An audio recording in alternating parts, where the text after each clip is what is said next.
Good evening and welcome to the Worst of Woke Awards. In our world-renowned and long-standing ceremony, we bestow honours upon those who have laboured over the past year to degrade art and culture, and we celebrate the finest achievements in woke entertainment and general cultural trash. The winners of these prestigious awards have been decided by vote by the subscribers to this channel. Almost 300,000 votes have been cast across 18 categories. Thank you to everyone who voted. Please welcome my co-host for the evening and channel mascot, Karen iPhone. 2024 was a slog of such appalling debauchery that it must go down as a cursed year in the annals of peoplekind. Hollywood have all but given up on originality. Of the top 15 highest grossing American movies of 2024, 14 were sequels or reboots. Disney Star Wars, somehow, got worse. A feat so monumental that it makes the Death Star's destruction of Alderaan look like a scripted sparring session between an annoying influencer boxer and the broken ancient remnant of a former titan. Gazing upon the sheer annihilation that has been wrought upon the Star Wars franchise by Disney, even the mainstream media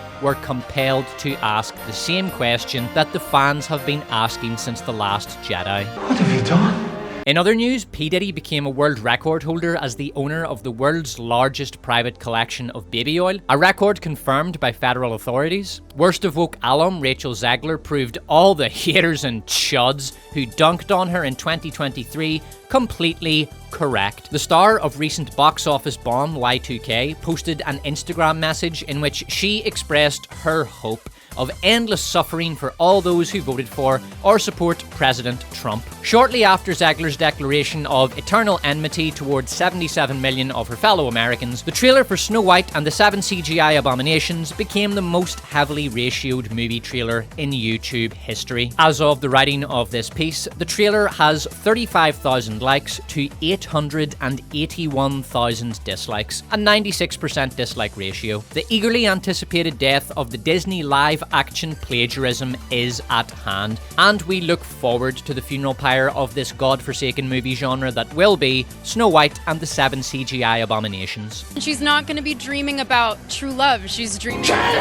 Rebel Moon director Zack Snyder gifted the world one of the best memes in recent memory. Unfortunately, the meme came with a 2-hour movie called Rebel Moon Part 2, The Scargiver. Hollywood's pathological determination to make The Crow into a franchise finally came to a merciful and long overdue end when The Crow 2024 bombed almost as hard as the Apple Vision Pro.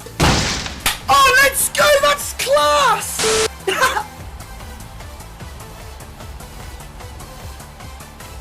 Though the movie did prove that a humble plastic bag can be so much more than the sum of its parts. Apple's endeavour to enslave humanity within the digital camps of their AR gulag got off to a poor start, with total sales of their Vision Pro well below 500,000 units. Who would ever have predicted that a $3,500 piece of bulky flex tech with redundant, buggy apps would be a total flop? Prominent among the year's other flops, the Democratic candidate for president did not prove popular with the American public, a mystery that historians will be puzzling over for centuries to come. How dare we speak Merry Christmas? Concord became the most disastrous failure in video game history, costing $400 million and being available for 12 days before Sony scrubbed it from their servers, refunded all purchases, and declared it a tax write-off, a cost of around $33 million per day of the game's lifespan, which is also the total box office revenue of $120 million catastrophe. Borderlands. Joaquin Phoenix's post-Oscar career spiral continued with the commercial calamity Joker Folie à Deux, featuring appalling song covers which, although many in number, were no match in sheer awfulness for the power of many. So infectious was 2024's ignominy that even boxing could not help but disgrace itself. A one-legged Mike Tyson got paid $20 million to hobble around a ring for 16 minutes, while an influencer known for peddling shitcoin to children tried his best not to knock him out. On a more positive note, Leslie Headland became the first woman. The first woman. The first woman. She was the first. An accomplishment she achieved under the tutelage of the previous first woman, Kathleen Kennedy. Kennedy. She was the first. Amanda Stenberg became only the second non-binary individual to star alongside herself in a commercial flop. She was the first. But the first mixed-race non-binary bisexual woman of colour to do so. She was the first. In a mixed blessing, the long-suffering Sony Spider-Man universe was finally put out of its misery following the commercial failures of Morbius follow-ups, Madam Web, and Kraven the Hunter. We will miss the absolute meme spider that was the SSU. Where's my spider? They took my spider. But we cannot seriously assert that Sony should keep fabricating spin-offs in an attempt to patch up the shredded web of disasters that is their Spider-Man universe without Spider-Man. Sony has long since been flogging a dead spider, and it's time for them to string together some new creative threads. Hopefully they can hatch new ideas which, with luck and skill, will be able to bury their mandibles into the flesh of cultural consciousness and inject it with an eagerness that will result in commercial viability. Madam Web may have lost Sony Pictures over $100 million, but it did result in this footage of Sydney Sweeney in a revealing dress, throwing Madam Web under the bus where it belongs. 2023 was the year the superhero era came to an end in an orgy of massive budget flops, and 2024 was the swan song year of The Girl Boss. There were 6 major productions featuring girl boss leads, all of which flopped. And on that positive note, let's get on to our first award.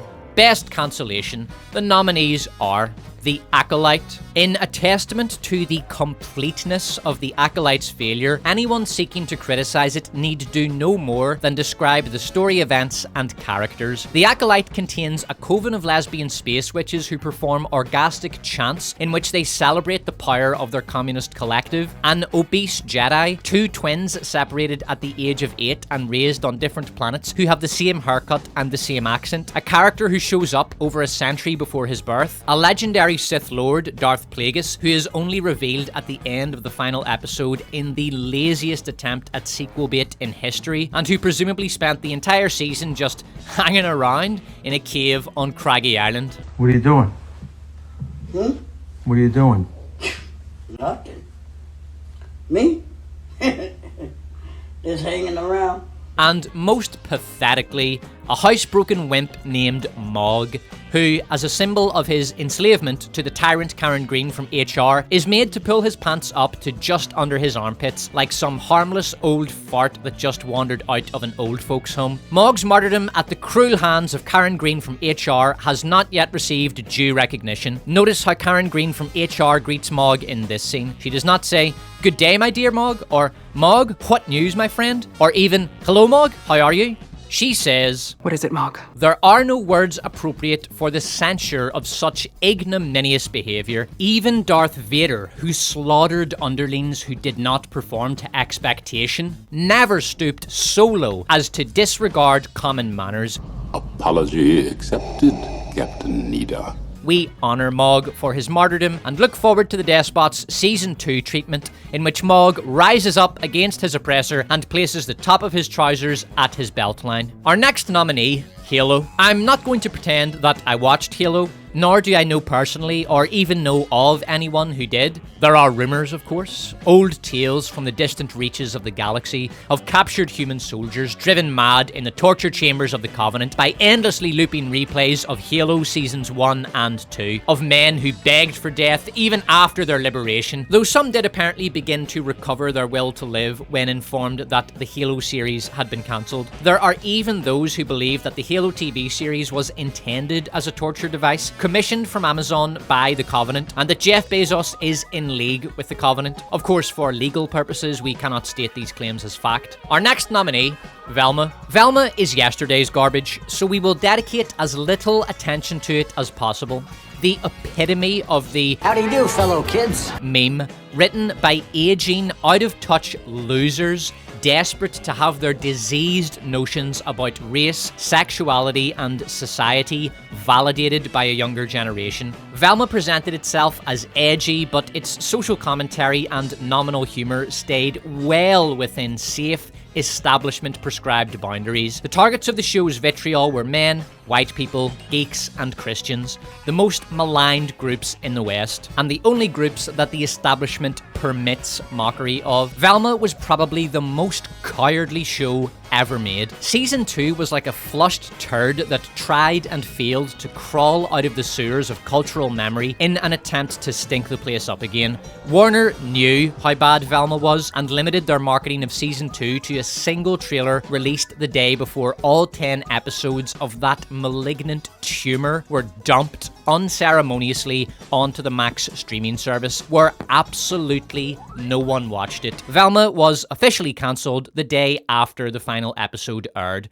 Good fucking riddance. Our next nominee, Avengers Kang Dynasty. Disney dropped Kang as the big bad when Jonathan Majors' legal troubles fell into their lap. Majors gave tepid and forgettable performances in Loki and Ant-Man 3, both of which flopped. Kang Dynasty was a commercial dead end. By abandoning it, Marvel have given themselves at least some chance at commercial, if not artistic, revival. Instead of going with a villain who was defeated by Ant-Man's daughter and her sidekick, Ant-Man, Marvel decided to bring back Robert Downey Jr. to play Doctor Doom, making him the highest paid artist since God had a crack at world building. Let us hope that Marvel's RDJ projects do not produce the same mixed results. Our final nominee, Lizzo. The body-positive activist and actress performed at a fundraiser on the charity washing leg of a PR campaign designed to improve her public image, following allegations of sexual harassment and creating a toxic work environment for her backing dancers. Fortunately, her cunning plot backfired.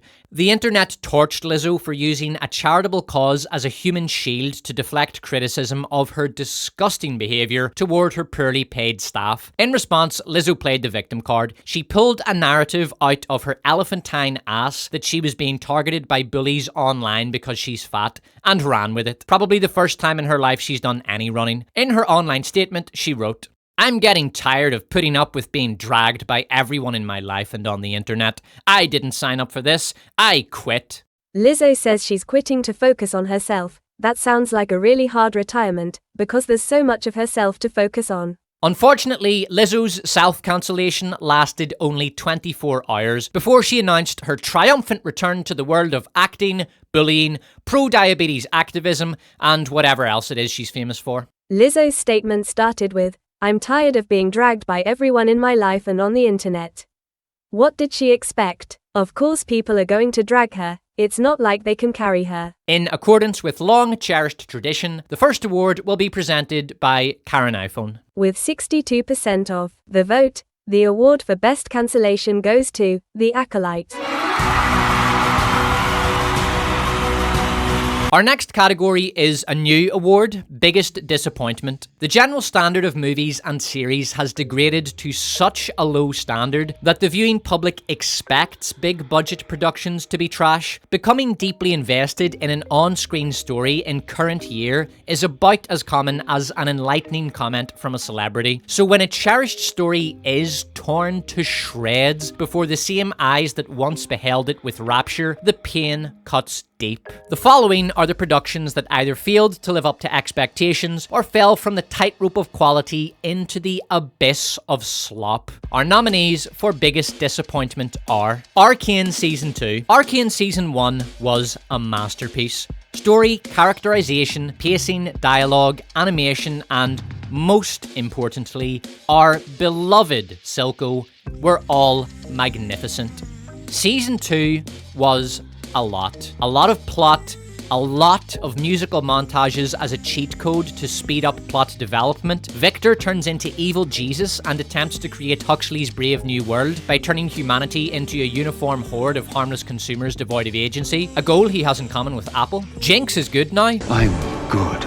A new organisation of witches called the Black Rose plays an important role in the story, but are never properly contextualised within the story world, and their motivations are never communicated to the audience. Heimerdinger is just hanging around. What are you doing? What are you doing? Nothing. Me? Just hanging around. Jace becomes a cold-blooded murderer overnight. Vi is reduced to an angry butch lesbian who is pulled around by the plot. Caitlin is reduced to an angry butch lesbian who is pulled around by the plot. When Vi's sister Jinx is in danger of self-aside, Vi decides that, yeah, this is a great time to fuck my blue-haired crush. And in response to widespread demand from fans of Season 1, the showrunners introduced the multiverse. And just look at how they ravaged my boy Silko. For the cause. Oh, But you won't. let's go! That's class! The greatest thing we can do in life is find the power to forgive.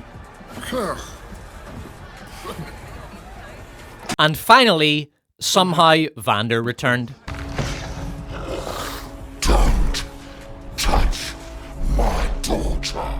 Our next nominee, The Boys Season 4. A once great show, The Boys has been lowered to the level of sixth form political propaganda by activist showrunner Eric Kripke. During his murder trial, Homelander receives passionate support from a caricature of the American right. Fox News host types with DeSantis signs in the background, angry Bible-bashing news anchors, baseball clap-clad protesters who viciously kick a woman lying injured on the ground as they angrily scream, "Fucking baby killing bitch!"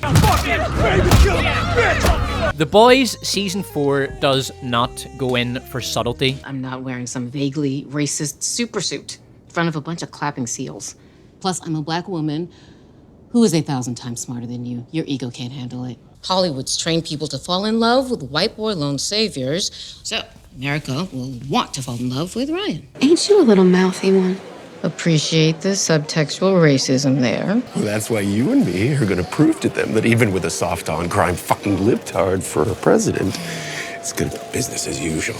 Kripke confirmed fan theories that Homelander in Season 4 was intended to symbolize President Trump. When asked by The Hollywood Reporter about the show's obvious propagandism, Kripke responded, "I clearly have a perspective, and I'm not shy about putting that perspective in the show. Anyone who wants to call the show woke or whatever, that's okay. Go watch something else. But I'm certainly not going to pull any punches or apologize for what we're doing." And The Boys Season 4 political propaganda isn't just nakedly partisan, it is extremely mean-spirited. In one scene, the boys investigate a right-wing conspiracy convention called TruthCon, complete with swastikas, a young white boy reading a pamphlet titled "White Power, Love Who You Are," a tent with the heading "Climate Change, It's Called Weather," and a sign on the wall that reads "The Jewish Peril." Frenchie and Kimiko enter a nearby sauna and there find a group of right-wing white men having a human centipede orgy, with the head of the centipede masturbating over a picture of an alt-right darling. We later find out this was a single soup who can divide like a cell. His last words are, We loved you from your first Holocaust hoax video. This kind of venomous, ham-fisted attempt to vilify and humiliate one's perceived enemy groups is the kind of trash I would expect from Velma. This is middle school level writing. Oh dude, what if like all the fucking Nazi racist dudes are like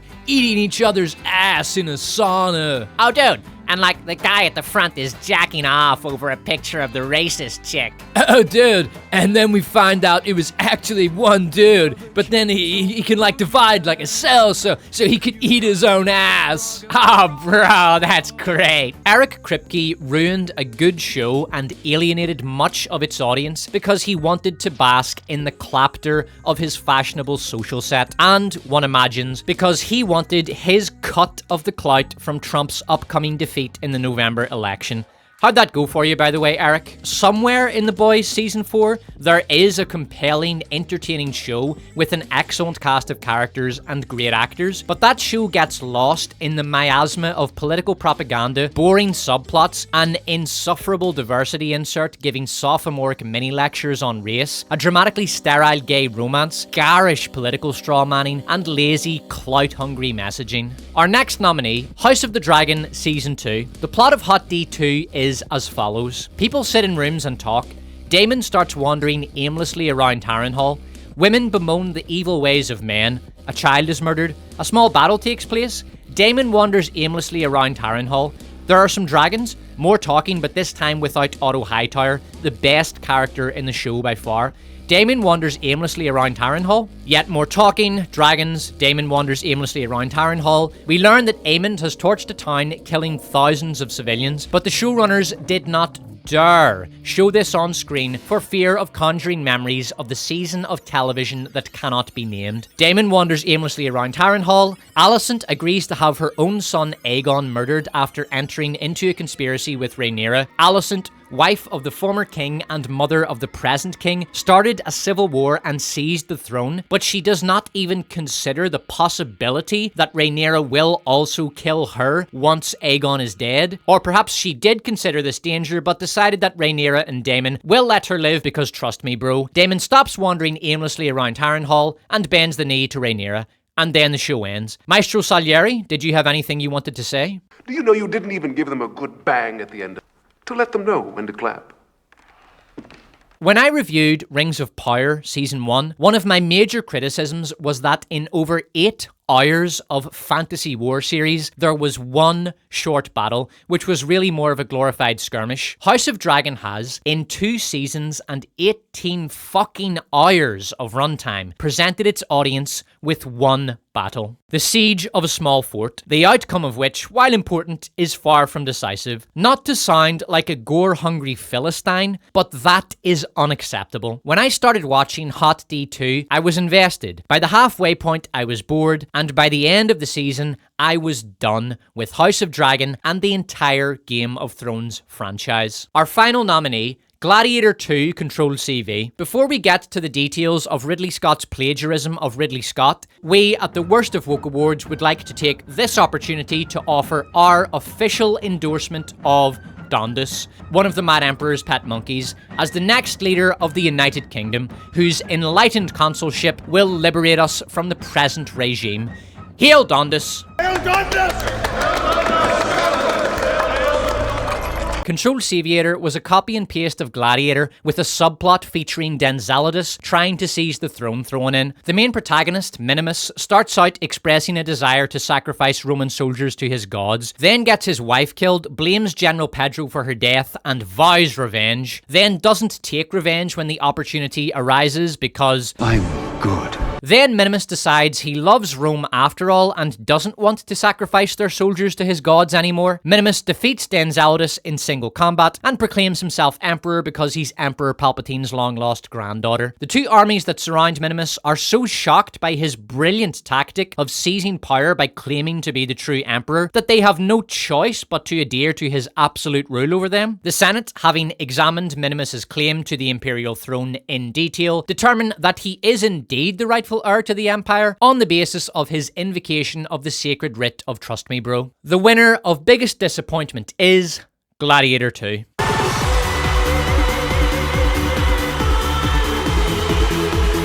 At the end of Gladiator, Maximus, his earthly work done, passes on to the afterlife to be with his family. Ridley Scott's work is long since done, and we are grateful for much of it and bestow upon him the honours he is due. But unlike Maximus, Ridley Scott will not pass on until all of his work has been undone.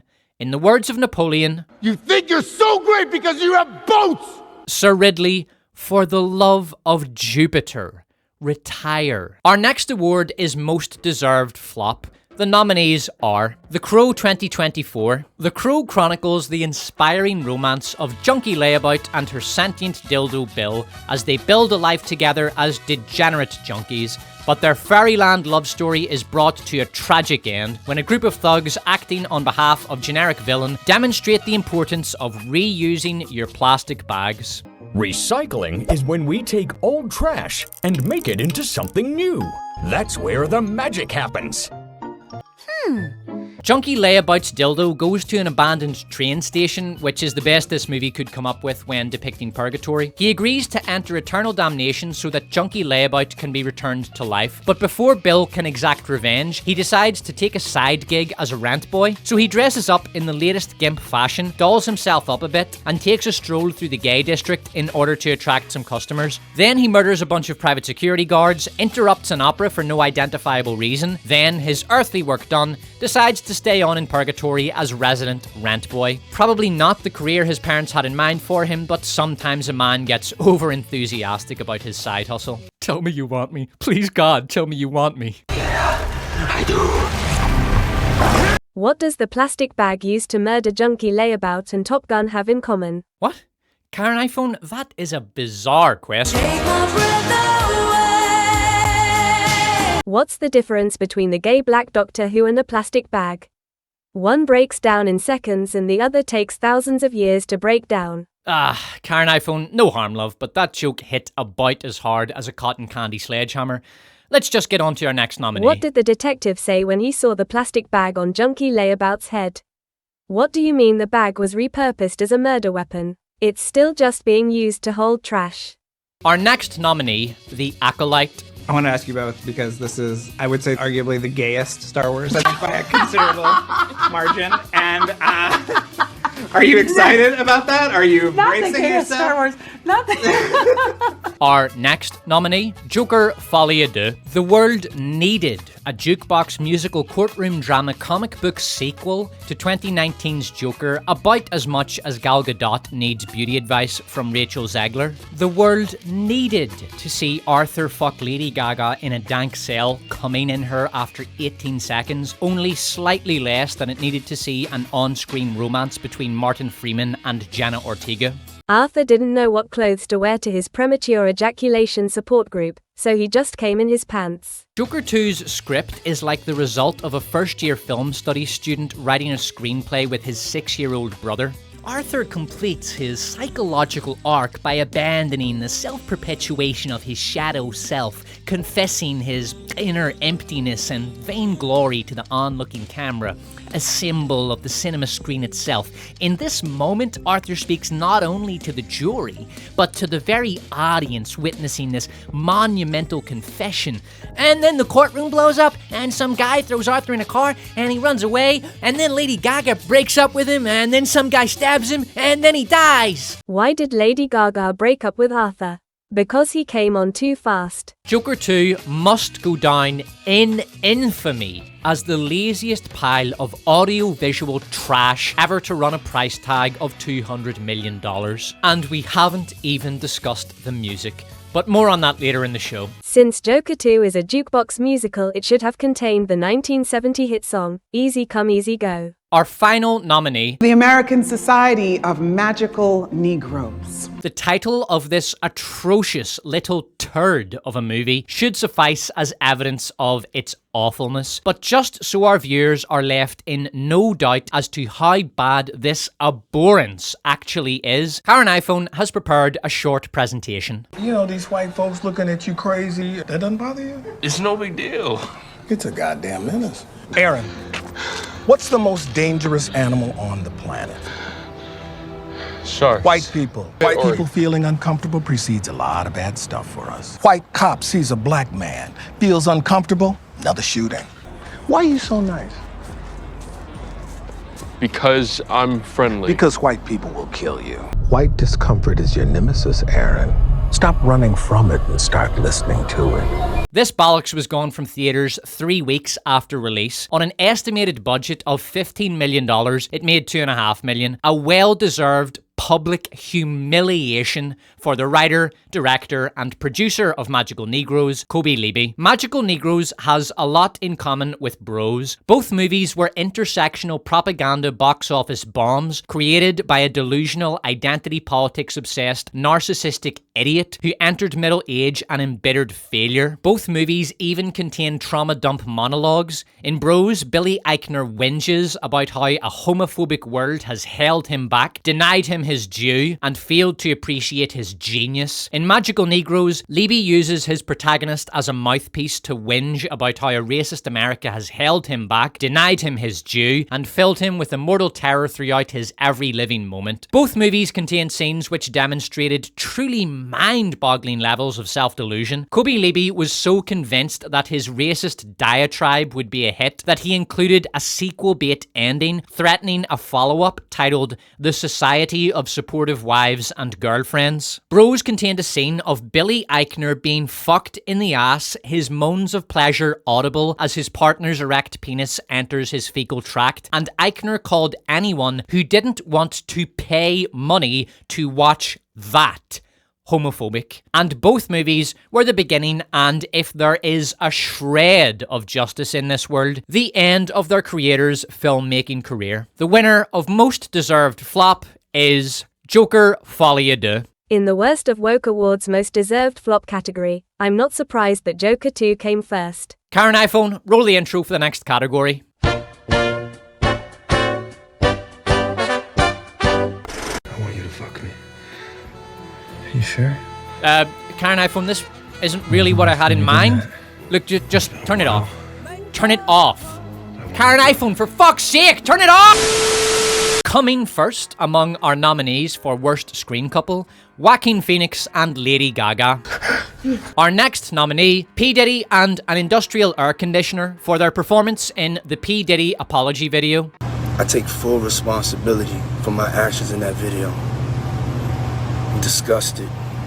After the horrifying revelations of P. Diddy's behavior came to light, that air conditioner was probably his last remaining fan. Our next nominees, Bill Skarsgård and Junkie Layabout in The Crow 2024. We can only speculate as to why the creators of The Crow 2024 felt compelled to reinterpret Shelley as a degenerate junkie parasite and Eric as a mid-level gimp, but the update for a modern audience does strange things to a story. The OG featured a strong anti-drugs message. The remake romanticizes drug addiction as edgy, sexy, and passionate. Bill and Junkie Layabout break out of a rehab facility and immediately embark on a rampage of drug-fueled debauchery. That is, until the story's hero, a plastic bag that has ascended to a higher purpose, brings an end to their indolent ways. Our next nominees, Amanda Stenberg and Amanda Stenberg as May and Osha in The Acolyte. Stenberg's voice, facial expressions, body language, and reactions were exactly the same for both characters. Duplicates do not generate chemistry. The main reason Harrison Ford and Phoebe Waller-Bridge were such an appalling screen couple in Indiana Jones 5 is that Phoebe Waller-Bridge was playing a female version of Indy. In The Acolyte, Amanda Stenberg gave an identical performance for both her roles,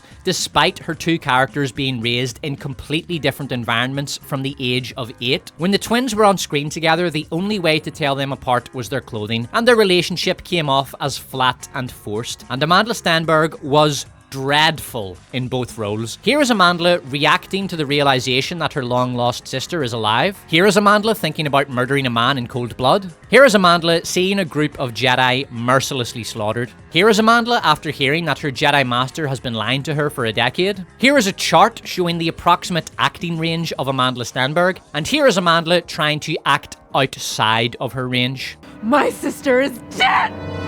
Osha is alive.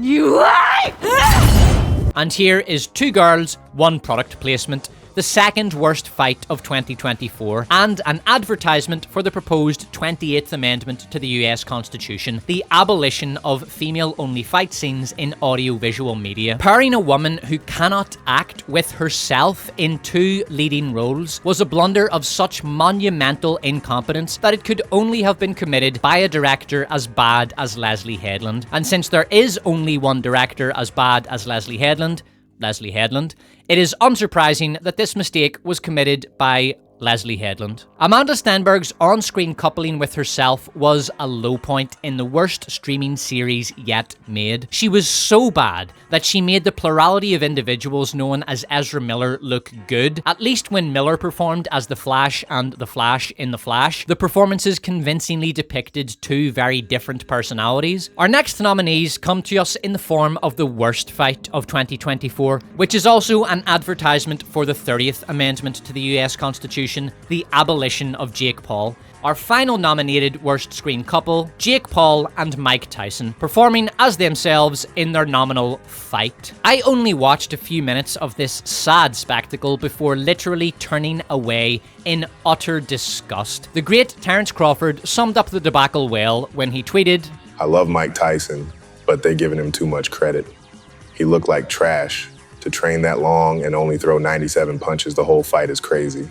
I'm just glad he didn't get hurt out there." The Mike Tyson-Jake Paul fight was interesting in that it elicited a kind of mass psychosis. Many people honestly thought, and indeed lost money betting, that a fossilized Mike Tyson could beat a competent fighter 30 years his junior. 108 million people tuned in to watch Netflix's crap, laggy stream of this shitfest. The only glimmer of light to escape this black hole of human dignity was the Katie Taylor v Amanda Serrano fight. The girls fought well and put on a good show for the crowd. For the love of God, support the 30th Amendment. Not since the 13th Amendment has a piece of legislation been so immensely necessary. The winner of Worst Screen Couple is Amandla Stenberg. Since this category is awarded to a screen couple, Amandla Stenberg wins both awards, making her the first woman and the first non-binary bisexual mixed race woman of colour to win 2 awards for a single category. She was the first. As an introduction to our next category, we will play a fragment of an early audio recording made in 1888. In this recording, Victorian gentleman Sir Arthur Sullivan reflects on the new audio recording technology and prophesies its implication for the future of humanity. I am terrified at the thought that so much hideous bad music may be put on record forever. Sir Arthur may have proven prescient in his predictions, but surely even he could not have begun to conceive of the horrors that this terrifying new technology would unleash, as our next category will demonstrate. Worst Song. Our first nominee, from Mufasa, I Always Wanted a Brother. I always wanted a brother, I always wanted a brother, I always wanted a brother, and I always wanted a brother, I always wanted a brother, I always wanted a brother. I always wanted a brother. I always wanted a brother. P. Diddy put more effort into his apology video than Lin-Manuel Miranda put into the prompt he entered into ChatGPT to come up with those lyrics. Unfortunately, one of the Despot's favourite modern film composers, Nicholas Britell, is also an accomplice in the travesty that is I Always Wanted a Brother. However, we have faith that the man who scored Andor and Succession will recover from this career low and become a recipient of the Despot's redemption in the near future. The songs in Mufasa are the worst of the modern Disney era. Yes, they're worse than Wish. Our next nominee is The Power of Many. the worst part of the worst production of the worst franchise. Countless millions of words of scripted criticism have been levelled against Disney Star Wars since the release of The Force Awakens a decade ago. In 4 words, Leslie Headland came up with the most convincing argument yet that Disney should never have come into possession of Star Wars. Any argument against Disney Star Wars is insignificant next to the power of The Power of Many.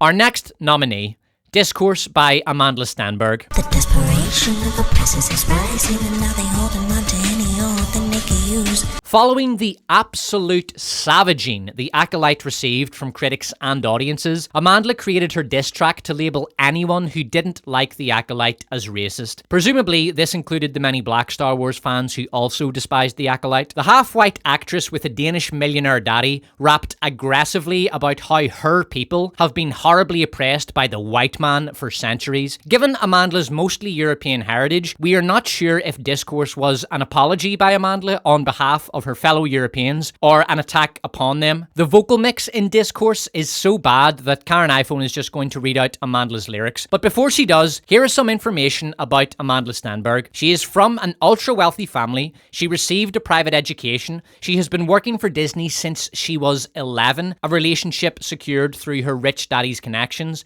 She has not spent a minute of her life worrying about money.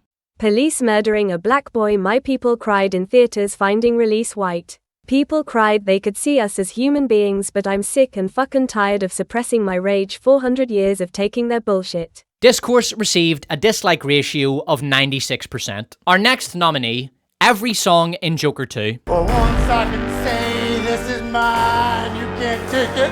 Oh, yeah. The musical numbers in Joker 2 are an orgy of self-indulgent wank. Lady Gaga is only too happy to take this opportunity to scream garishly into the face of anyone unfortunate enough to have been subjected to this ruinously ill-conceived fiasco. And Joaquin Phoenix decided that the only way to justify his $20 million salary for his performance in the movie was to croak out the songs like a homeless man who has just woken up from a bender. I've not slept a wink.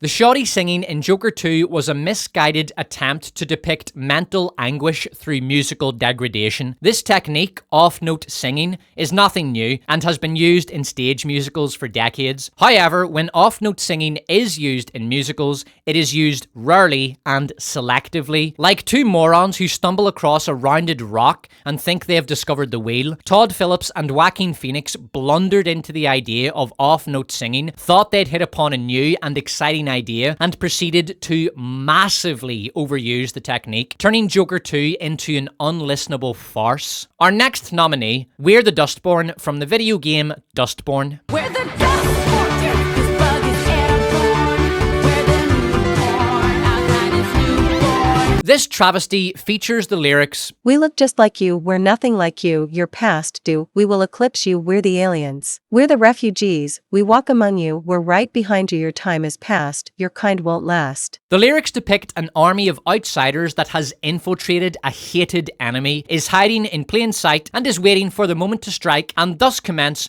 the long-awaited genocide. But far worse than the pro-genocide sentiment, We're the Dustborn rhymes the word you with the word you 3 times over the course of 8 sentences, and elsewhere in the song rhymes the word newborn with new porn. Dustborn has a player score of 1.1 out of 10 on Metacritic. As of the writing of this piece, Dustborn has 4 concurrent players on Steam, a 95% drop from its all-time peak of 83. The winner of Worst Song is... The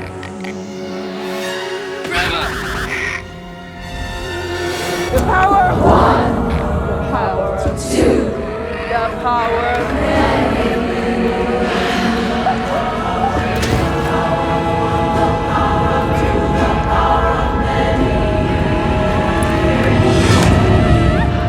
And the winner of Worst Music Video is Amanda Stenberg for Discourse. The video is filled with jarring cuts, ugly angles, and bizarre jump scares of her self-choreographed dance moves. Half the time she looks like a junked-out hobo in the middle of an orgasm. The setting is about as subtle as Leslie Headland's Misandry, and the black and white colour palette is a novice attempt at profundity and is also intended to make her skin appear darker. This is the kind of shit a first-year film studies student would be embarrassed by, though on the plus side, the video probably led to a slight increase in Kleenex sales. Moving on now to Worst Casting. The nominees are Amanda Stenberg for casting herself as herself in her music video Discourse. Amanda cannot act. You lie! She cannot, rap? And she made the horrendous mistake of letting the white half of herself do the dance choreography for Discourse. In our degenerate, broken society, we often make the mistake of placing beautiful women on a pedestal. Amanda Stenberg is a valuable reminder that being wankbait of the finest vintage isn't everything. Our next nominee, Doctor Who. Let's just get straight to the big gay black elephant in the room. Ncuti Gatwa was cast as the Doctor because he's black and he's gay. I'm black and I'm gay.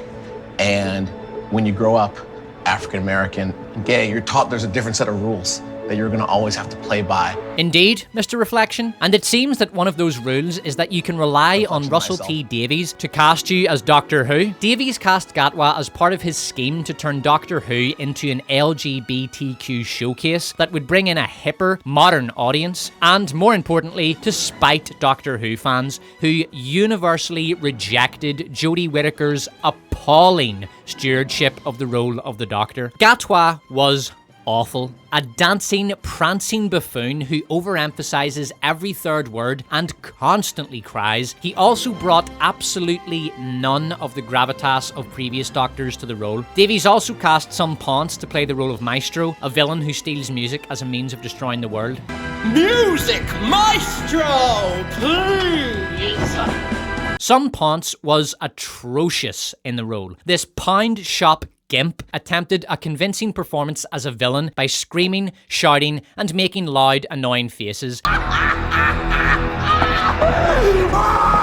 A visual and auditory obscenity who obviously had no experience acting and was given free rein on a set where everyone working on the production was clearly too afraid to speak up about how this idiot, this mutant clown version of David Brent, was an embarrassment to the production and an insult to the professional dignity of the staff. Our next nominee, Borderlands. Cate Blanchett as Lilith is one of the worst miscasts in history. A 22-year-old bounty hunter played by a woman on the wrong side of 50 who cannot do action, can barely run, and looks about as comfortable holding a gun as a 15-year-old at a P. Diddy freakout. Jamie Lee Curtis continues her post-Oscar career spiral with a performance that screams, "What am I even doing here?" Kevin Hart phones it in as Kevin Hart, and Jack Black tries to cover up how low effort his performance as Claptrap was by being loud and obnoxious. Not working! Forget it! Abort! Don't run! I would not trust Eli Roth to cast a clay statuette of a pile of shite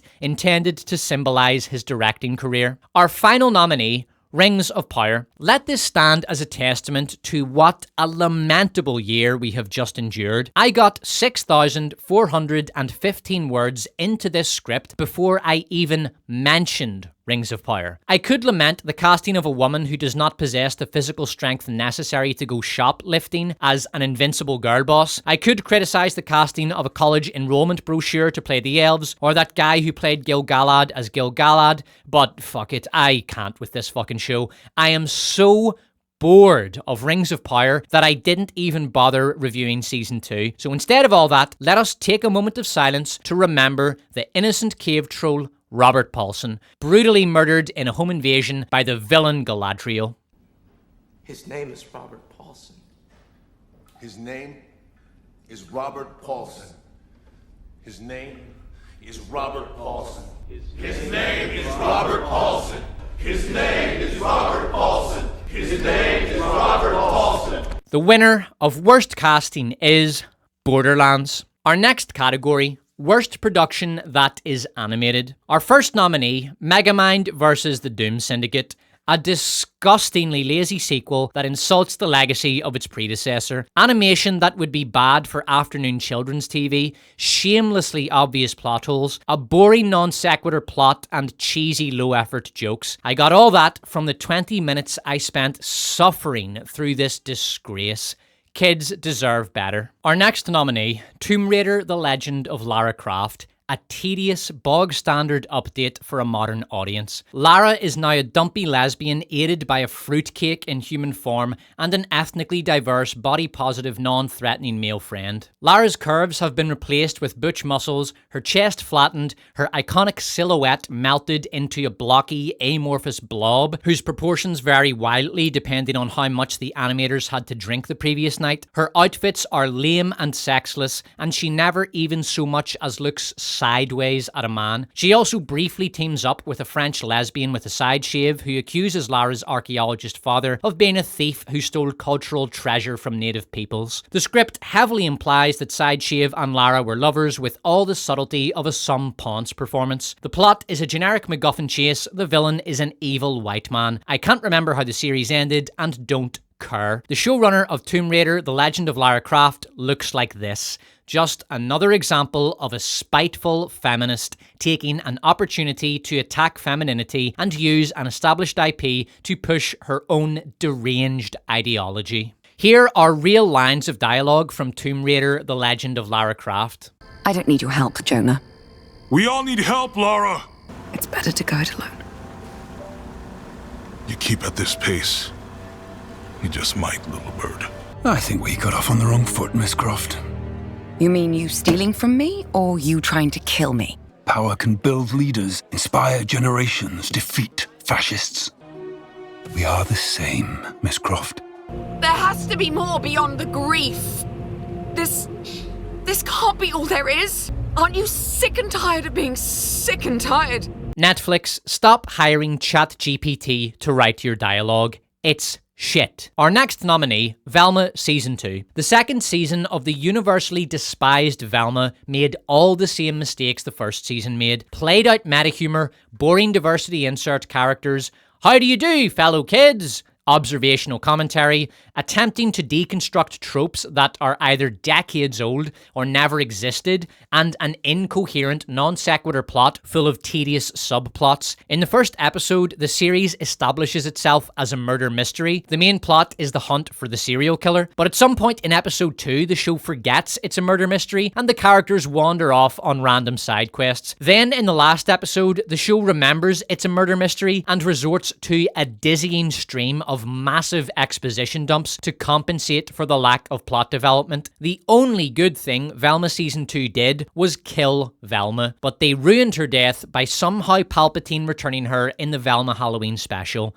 Yes, Velma, having committed every other insufferable trope from the past miserable decade, decided that with its last spiteful breath, it was going to indulge in one final trope. Somehow returned.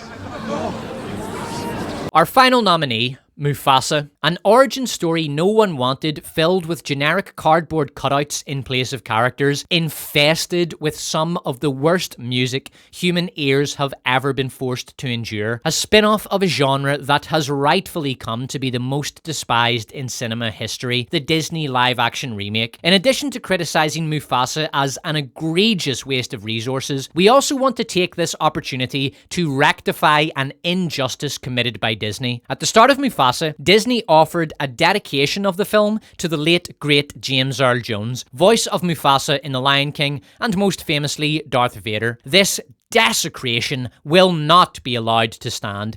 James Earl Jones deserved better than to have this pile of maggot-infested hyena shit dedicated to him.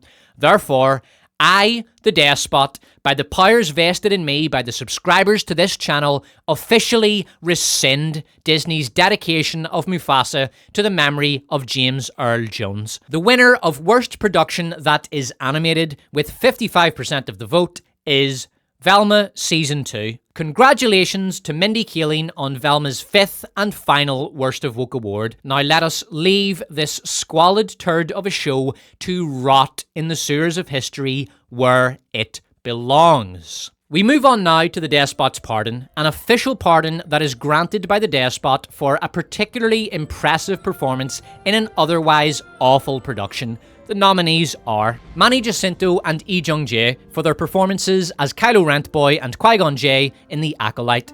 Manny Jacinto brought a range of emotional and facial expression to the role that was noticeably absent from other members of the cast. He was a convincing physical threat, he had clearly gotten himself in good shape for the role, and he did the absolute best he could with the turgid shit Leslie Headland wrote for him. Even in the revelation of our triumph,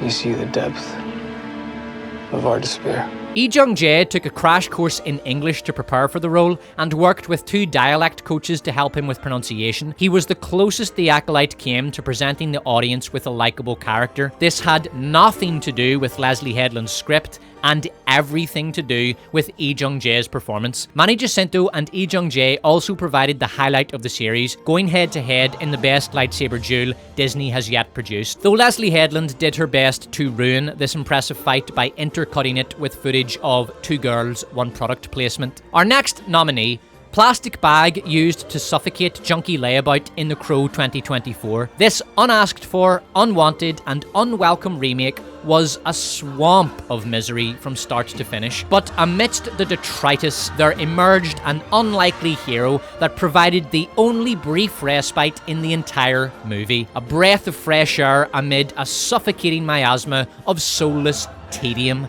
A humble plastic bag. While we celebrate the commercial failure of The Crow 2024, we do wish to express our interest in a spin-off series, Plastic Justice, in which the plastic bag is granted sentience by the gods of the underworld and flies around, landing on the heads of and suffocating the dregs of humanity.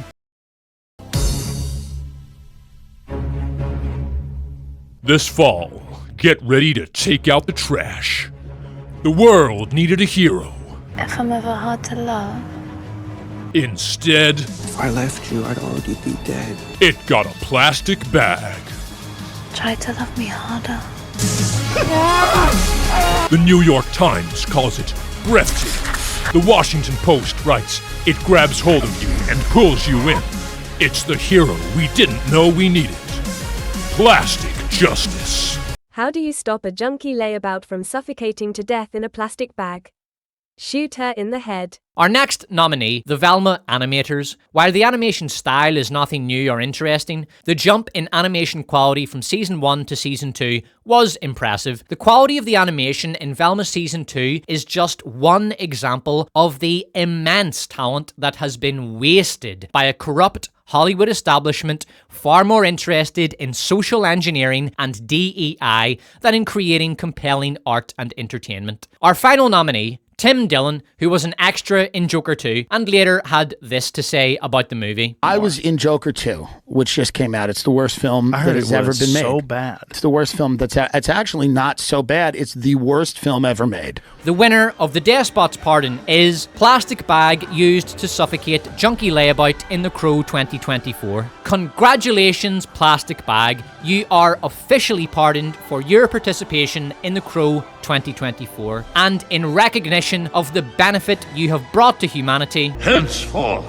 you shall be known as Sir Plastic Bag. In this award, as in the hearts of the people for whom it partially justified the time they wasted watching The Crow 2024, the memory of Sir Plastic Bag is enshrined forever. Sometimes there's so much beauty in the world. We're not even going to bother with nominees for this next category. The winner of Worst Trailer is Snow White and the 7 CGI Abominations. Magic mirror on the wall. Who is the fairest of them all?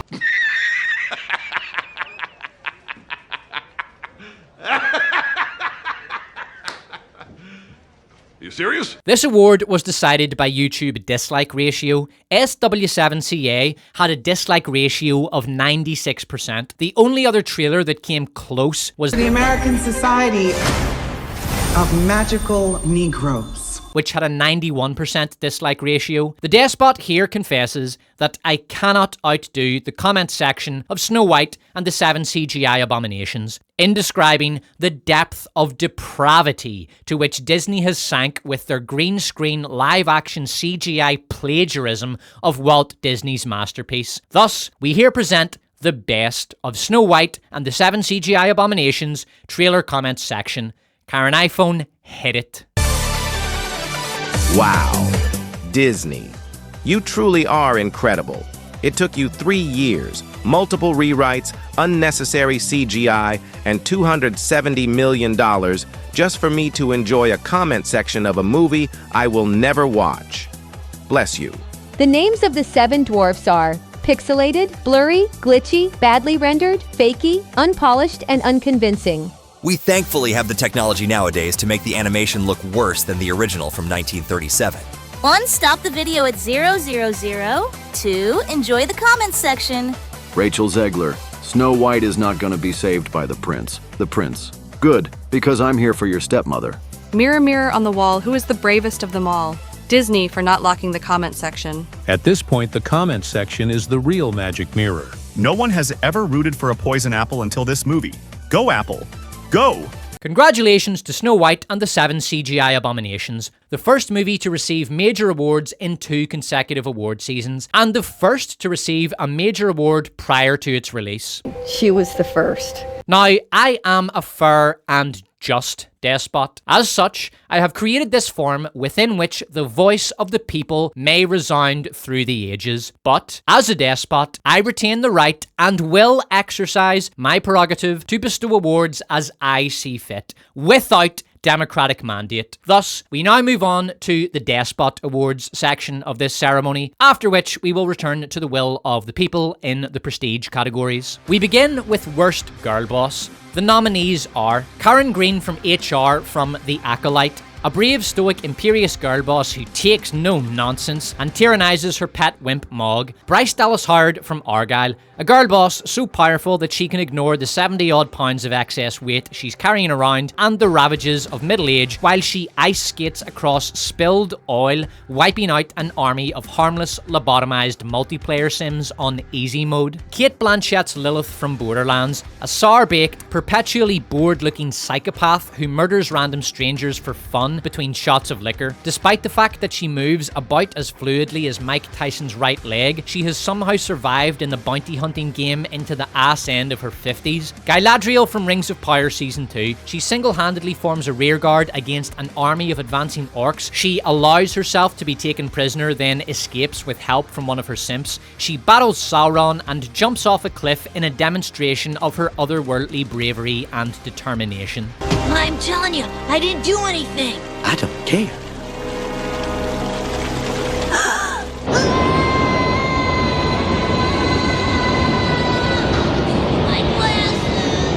Hera from War of the Rohirrim, a character mentioned by Tolkien as Helm Hammerhand's daughter, and who was so inconsequential to his lore that she was not even given a name. Warner decided that this was sufficient source material to make her the main character in the story of Helm Hammerhand. You come before me as a bride. You think after everything I would marry you. I am bride to no man. Our final nominee, Millie Bobby Brown from Damsel, a warrior princess who witnesses a dragon murder her own father, then teams up with the dragon to go murder her husband and in-laws, then does a girl boss pose in front of a burning castle full of dozens of dying civilians, and rides off into the sunset with her father's murderer at her side. And the winner of Worst Girl Boss is all of them, because they're all minor variations of the same insufferable character. Audiences are sick of seeing this one-dimensional girl boss character girl bossing all over the incompetent men around them while looking smug, imperious, and empowered. It has become the single worst, most tedious trope in modern Hollywood content. Next up, Most Damaged Career. This award usually goes to a vote, but there's no point. The winner is obviously P. Diddy. Unfortunately, we cannot get into the details of the P. Diddy allegations, nor show the video of him brutally assaulting Cassie Ventura, because if we did, YouTube would do to this video what P. Diddy did to underage girls at his freakouts. We express our hope that Diddy goes to jail, where he gets paid back in his own coin, with interest, and that his money and estate gets divided among his many victims. Next up, Worst Wanker. The winners are Simu Liu for accusing a Canadian bubble tea company of cultural appropriation for selling a product that originated in Taiwan, despite the fact that Simu Liu is not from Taiwan and has no business claiming to represent them. It should be noted that while leveling his accusation against these working stiffs, Liu was wearing Western clothing and a wristwatch, which originated in Western Europe. After Liu went full Karen woke scold on the bubble tea company, the company received extensive online harassment and many death threats. Cynthia Erivo, in eager anticipation of the release of Wicked, fans altered the Wicked movie poster to look more like the OG musical poster. Their effort was a massive improvement on the shitty, bland, monotone movie poster. Erivo responded to Wicked fans' passionate promotion of her movie by taking to X to post the following: I also made my own, modest, attempt to improve the Wicked movie poster, and if I don't mind saying so myself, it is a massive upgrade from the original movie poster. Amanda Stenberg for her treacherous libel against her fellow whites, and for accusing the Star Wars fandom of racism, sexism, and bigotry, and for pretending to be an oppressed member of the ghetto-dwelling black underclass. In short, a rich girl cosplaying as a victim. Ncuti Gatwa, in an interview with Deadline in which he discussed the state of culture in the UK, Gatwa opined, "There's so much white mediocrity that gets celebrated, and black people, we have to be absolutely flawless to get half of that anyway. So I'm slowly training myself out of that and being like, no shit, you deserve love just for existing." You would think that Gatwa would have some gratitude for the country that took him and his family in after they were brutally displaced in the Rwandan genocide, but no, the UK is a racist hole full of jumped up white mediocrities. Our final winner of Worst Wanker, Rachel Zegler. As previously mentioned, Zegler took to Instagram to state that if you hold political views that are sufficiently divergent to her own, she wants you to suffer until you die. Following blowback, Zegler issued an apology written by ChatGPT and handed to her by Disney probably. We at the Worst of Woke Awards have never given a book recommendation before, but we do have one for Rachel Zegler. We advise that she make a careful study of the ancient Chinese text, Sun Tzu, and the art of shutting the fuck up. Worst CGI goes to Alien Romul Ass for its desecration of Ian Holmes with their monstrous Uncanny Valley rendering of the late great actor. They used AI to replicate Holmes' voice, and the abomination's face looked like Ian Holmes wearing an Ian Holmes mask while twitching nervously during a heroin come down. I've seen enough of this shit. Evil Doppelganger Leia, Luke Skinwalker, Zombie Moff Tarkin, and now that. No more. I, the Despot, declare Butlerian jihad against all face-replicating CGI technology. It costs a massive amount of money, and it looks diabolical. Next up, worst performance in a non-binary role. The nominees are Some Ponce, and the winner is Some Ponce.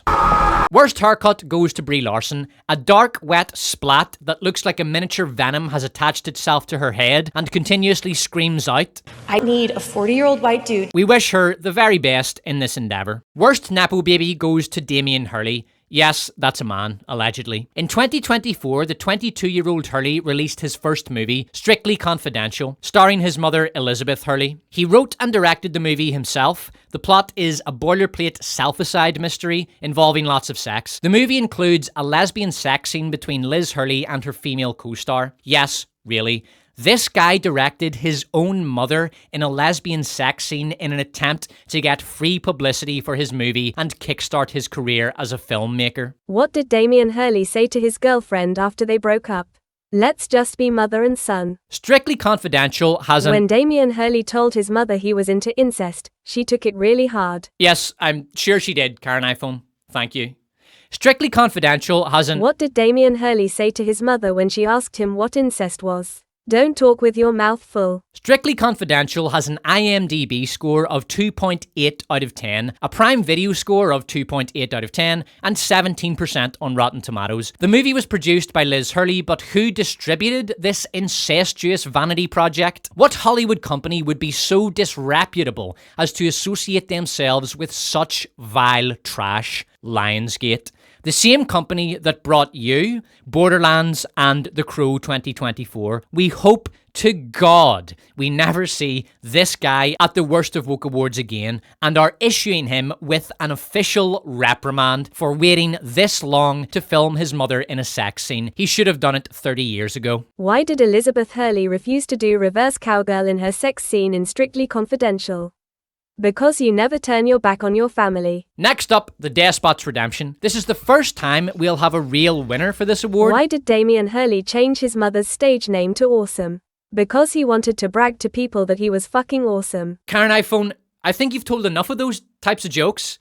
It's time to move on. How did Damien Hurley get to make a movie at such a young age? He was sleeping with the boss. Karen iPhone. When Damien Hurley told me his mother was pregnant, I congratulated him and asked if he was excited about becoming a dad. The Despot's Redemption goes to Will Smith for Bad Boys Ride or Die. A solid piece of entertainment and a crowd pleaser. Will Smith and Martin Lawrence still have the magic. This wasn't some lazy cash grab where aging actors dust off an old role to collect a paycheck. Smith and Lawrence made a real effort to create an entertaining movie for audiences that have been starved for good action movies and who would rather continue to starve than watch the endless slew of girl boss slop Hollywood keeps pumping out. Will Smith was also slapped several times in Bad Boys Ride or Die, showing that he has a healthy sense of humour about the slap heard around the world. Smith also gave a damn good performance of Men in Black at Coachella, and it wasn't some half-assed paycheck pickup job either. The performance had excellent choreography and production design, and Smith was well rehearsed and energetic. Will Smith is now redeemed for his cucked relationship to Jada Pinkett and for inflicting Jaden Smith's acting career upon the world. And yes, given Smith's crimes, the Despot's absolution may seem excessively magnanimous, but we must take into account the horrifying emotional abuse inflicted on this man by the witch Jada Pinkett, seeing Will made to suffer such humiliation by that sadistic villain was simply too much to bear, even for a despot.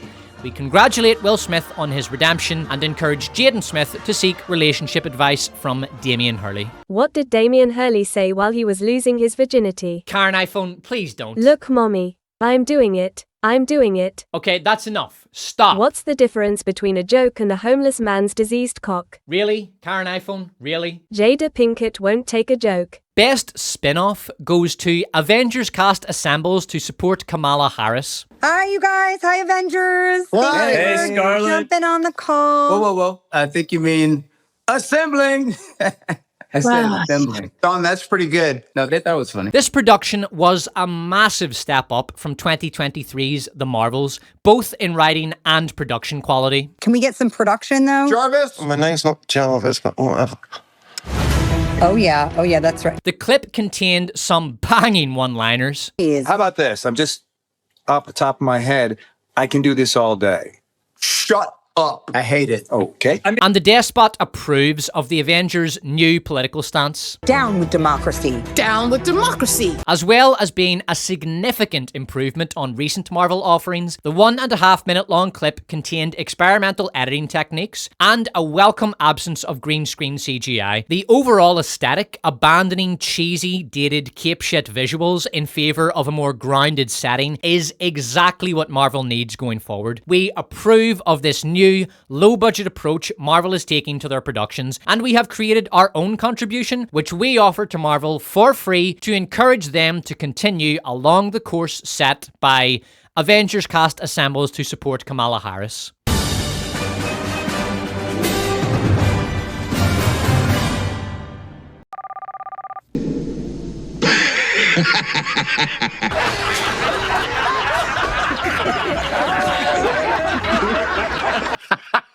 Yes!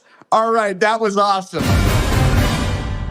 The award season villain award goes to Emilia Perez, a shameless piece of awards bait trash whose very title is a cry for awards. You see, Emilia Perez is the transtismal name of the main character, so the title of the movie isn't just a name, it's an affirmation of the trans experience. Now give it awards. But I don't want to give awards to a trite slog filled with cartoonishly awful music and one-dimensional characters.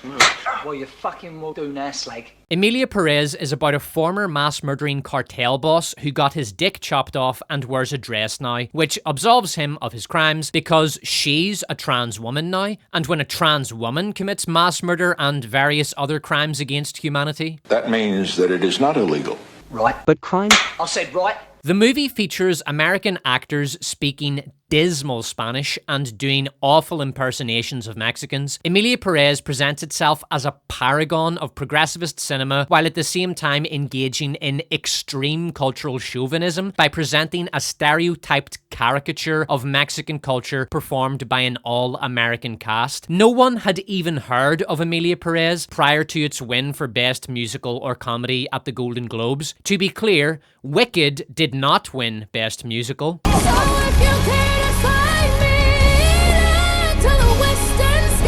Because Emilia Perez won Best Musical. I'd like to know about sex change operation. I see. Man to woman. From penis to vagina. Emilia Perez's Golden Globe win epitomizes how massively out of touch Hollywood awards organizations have become. This problem is now way beyond fart sniffing. The self-appointed Hollywood cultural elite are now licking their own toilet bowls just so they can admire the fine vintage of their own shite. Emilia Perez was a huge box office bomb. It didn't even make back half its production budget. It has a 35% audience score on Rotten Tomatoes. Audiences rejected the movie. Those that have seen it hated it. Yet Emilia Perez has received 89 awards nominations to date. This shite received 13 Oscar nominations, the same amount as Fellowship of the Ring and Gone with the Wind. The Academy disappeared up its own arse years ago. Every year they nominate far too many movies for Best Picture, many of them pretentious, forgettable rubbish like Tar or Poor Things. And with the Emilia Perez debacle, the Academy has lost what little credibility they had left. The one good thing to come out of Emilia Perez's Golden Globe win was that Challengers director Luca Guadagnino walked out of the ceremony after it won. Now, me and my boy Luca have had our differences in the past. I was not a fan of the Italian director's 2017 movie Twinking Elio, which is about a love triangle between Timothée Chalamet, Armie Hammer, and a peach. Twinking Elio stars Timothée Chalamet's ass, and a cum-filled peach. But Guadagnino's recent movie, Challengers, is excellent, and so it gives me great pleasure to announce that this year's winner of the most fucking based walkout on that piece of shit, Emilia Perez, is Luca Guadagnino. Worst fight choreography was tough to judge. The competition was closer than Damien and Elizabeth Hurley after a successful relationship counselling session. Two Girls, One Product placement was laughably terrible, and its dreadfulness was intensified by its constant interruption of an actually impressive lightsaber duel. Borderlands action was Eli Roth at his absolute peak best. Utter trash. Masked imbeciles running around harmlessly like headless chickens waiting their turn to be shot by Grandma Lilith. Later, Lilith goes girlboss Super Saiyan, the CGI goes full Eli Roth, and the fight choreography looks like something out of a middle school play. But as impressive as the efforts of Leslie Headland and Eli Roth were, worst fight choreography is awarded to Jake Paul and Mike Tyson for Rumble in the Retirement Home. The fight probably wasn't scripted, but there was likely a secret no knockout clause in the contract. There were many occasions on which Paul could have put Tyson down, but he chose not to, instead choosing to win by staying comfortably behind a low-effort jab. Support the 30th Amendment. Worst cringe. This award was an airtight lock for the power of many. Surely nothing could even approach consideration for worst cringe after that. And then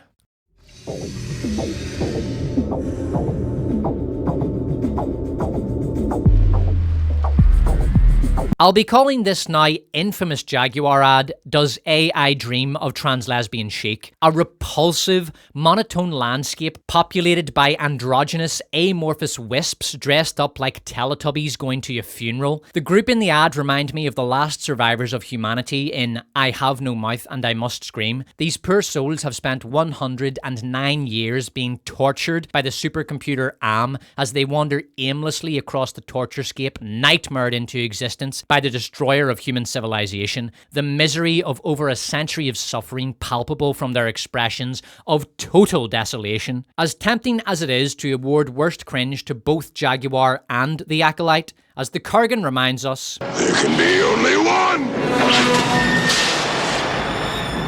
And so we must award worst cringe to Jaguar. Star Wars was already dead. One can no more damage the Star Wars brand than they can damage Rachel Zegler's likability. The Acolyte did little more than zombify the putrefying corpse of a dead franchise. But Jaguar had a relatively healthy public image prior to their hideously dated attempt at cultural relevance. Does AI Dream of Trans-Lesbian Chic and the unveiling of Jaguar's new car design, the Jaguar 00, named after the predicted sales figures, eradicated Jaguar's public image overnight so thoroughly that present Jaguar owners are embarrassed to drive their car around.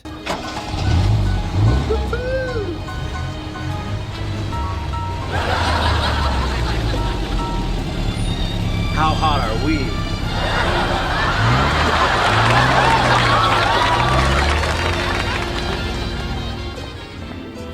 You want to buy a car? Next up, Best Despot Team Member. This was a voting category last year and Mr. Reflection won with a huge majority of votes. Unfortunately, the decision to make Best Despot Team Member a prestige award led to tragedy. Carey Mulligan, driven mad with jealousy of Mr. Reflection's win, murdered him in cold blood. Fortunately, Mr. Reflection somehow returned, but his unexplained resurrection came too late to stop non-playable sheep from wreaking vengeance upon Carey Mulligan. Non-playable sheep trapped her and, after a summary trial, dropped a grand piano on her head. In recognition of his execution of Carey Mulligan and his tireless pursuit of justice on behalf of the murdered Mr. Reflection, this year, Best Despot Team Member is awarded to non-playable sheep. Oh my Java Chip Espresso 2 shot 4 scoop vanilla bean powder 1 pump caramel top whipped cream affogato salted strawberry drizzle blend half mocha toffee nut triple soy macchiato. Bro literally made a video with the word woke in the title. So like this is just another one of those anti-SJW cringe channels. Bro, it's not 2016 anymore. This is so cringe. I'm catching some serious incel who wanks off to anime porn while listening to Ed Sheeran vibes off of this. Fuck you and your woke bro incel chud MAGA racist crybitch fanboy subscribers. I mean like it's literally 2025. Wake the fuck up you hopeless baldy ass homophobe. And now, the Despot's tribute, offered to greats who have shuffled off this mortal coil and left behind a glorious legacy. Donald Sutherland. My personal favourite performance from him is Sergeant Oddball in Kelly's Heroes. We got a loudspeaker here, and when we go into battle, we play music very loud. It kind of calms us down. James Earl Jones. The Force is with you, young Skywalker. But you are not a Jedi yet. James Earl Jones' hilarious performance as the King in Coming to America was also a personal favourite. I am more than the exalted ruler of this land and the master of all I survey. I am also a concerned dad. David Lynch, one of the greatest filmmakers of all time. Mulholland Drive is one of the greatest films ever made. The Elephant Man is one of the best explorations of the human condition ever put to film. Eraserhead was Stanley Kubrick's favourite movie and had a profound influence on The Shining. As brilliant as Twin Peaks is, modern viewers often don't understand just how transformative and important a show that was. Prior to Twin Peaks, the murder mystery genre was formulaic, murder of the week trash that had to conform to the episodic format. David Lynch rejected that approach and instead explored the trauma that a murder inflicts on the loved ones and community of the victim, and allowed the investigation of Laura Palmer's murder to unravel over the course of a season. Twin Peaks also introduced world building, mythology, surrealism, and high-effort, quality music onto a TV landscape that had become culturally sterile. Lynch's final opus was Twin Peaks Season 3, a masterwork that was hailed as the best TV show of 2017. The Despot regards Twin Peaks Season 3 to be the only truly great reboot of the past decade. There are many hours of brilliant David Lynch interviews, speeches, conversations, and video diaries on YouTube. Here's just a couple of random gems. Wood is such a blessing for humanity. Okay, good. Get her undressed and we'll do this thing. This is a donut. It's such a sadness that you think you've seen a film on your fucking telephone. Get real. Thank you, David Lynch. Rest in peace. We now move on to the prestige categories, the highest honours awarded for the most significant achievements of the past year. First among the prestige categories is a new addition to the Worst of Woke Awards, brought in due to popular demand: Worst Game. The nominees are Star Wars Outlaws, just another sloptacular tripathon from Ubisoft. In Star Wars Outlaws, you play as Mam Solo, a bland, forgettable, uglified female version of Han Solo with all the edge, charisma, and personality sucked out. The enemies have the awareness of a Lionsgate executive and often stand around gormlessly waiting for Mam Solo to girlboss them into the dirt. Impact was selective and broken. The explosions seem to have been copied and pasted from the game engine of GTA San Andreas. Stealth was broken and inconsistent. Combat was mediocre. This AAA title launched with more bugs than an orgy on the set of Bros, and Ubisoft priced the game manipulatively in an attempt to push gamers into a subscription model. Star Wars Outlaws did have its shills. After all, that shit isn't going to lick itself off Ubisoft's boots after they have been treading the sewers seeking inspiration for their next character design. But in most cases, even Star Wars Outlaws defenders conceded that it was just another big, boring, average Ubisoft slop title. The game deservedly flopped and contributed significantly to the great Ubisoft implosion of 2024. Our next nominee, Dustborn, referred to as Woke the Game. The plot of Dustborn is that you play as DEI, which has anthropomorphized into a group of friends calling themselves the Dustborn, as they travel across the United States. The country has decayed into a hellscape because it has been taken over and destroyed by a white fascist dictator. Nudge nudge, wink wink. Here are 2 abilities you can wield in Dustborn, quoted verbatim from the game. Bully. We've learned to bully people. Bully gives us the power to force people to do something they may not want to do, or to make them feel bad about themselves. In fights, this could be highly effective on the targeted enemies. Cancel. We've learned how to cancel someone. Cancel will allow us to isolate people from their friends and compatriots. In battle, this could be a useful tool against enemies. Dustborn was funded by the Norwegian taxpayer via a government grant of over $1.2 million provided to the developer, Red Thread Games. The studio also received €150,000 from the EU. Where the Dustborn this bug is airborne. Where the newborn outside is newborn. Our next nominee, Dragon Age the Veilguard.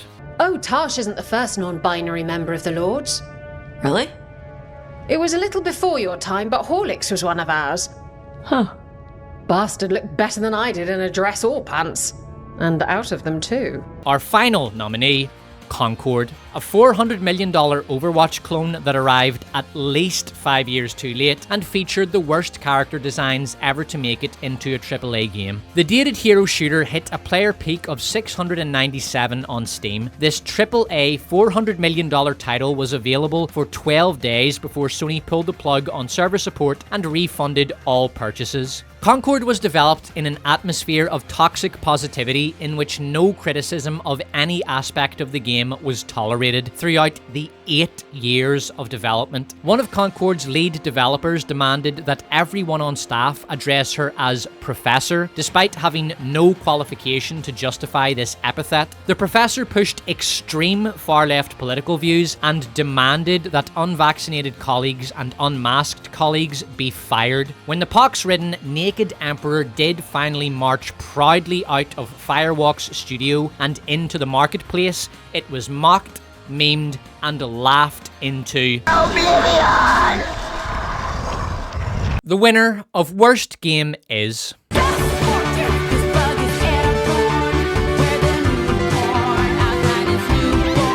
Our next category is Most Damaged Franchise. The nominees are Doctor Who. The Doctor Who franchise was left in ruins by the disastrous Jodie Whittaker era. In an effort to resurrect the series, former writer Russell T Davies was brought back, and after making a careful examination of the failing franchise, he decided that what was needed for a revival of the show's fortunes was a musical number. There's always a twist, there's always a twist, there's always a twist at the end. An angry attack on pro-lifers. Anger. So the planet down below will refuse to stop the babies being born. But once they're born, they don't look after them. It's a very strange planet. Desecrating the Beatles by turning them into mopey losers. If I can make a bit of money out of cheap old rhymes, then I can settle down and get a proper job. It's embarrassing singing. Just want to finish the album, get back to Liverpool, and forget it. Some ponce. A gay black doctor who dances in a kilt at a gay nightclub and gallivants gaily around like a gay theatre kid on a sugar rush. A gay kiss. More gay stuff. Love this. Classic. And crying. Lots and lots and lots of crying. If excessive outpouring of emotion is emotional incontinence, the gay black doctor has emotional dysentery. He cries in every episode. I think he cried 4 times in the gay kiss episode, but I'm not checking to find out. Ncuti Gatwa's season of Doctor Who had the lowest ratings in the show's 60-year history and bombed on Disney+.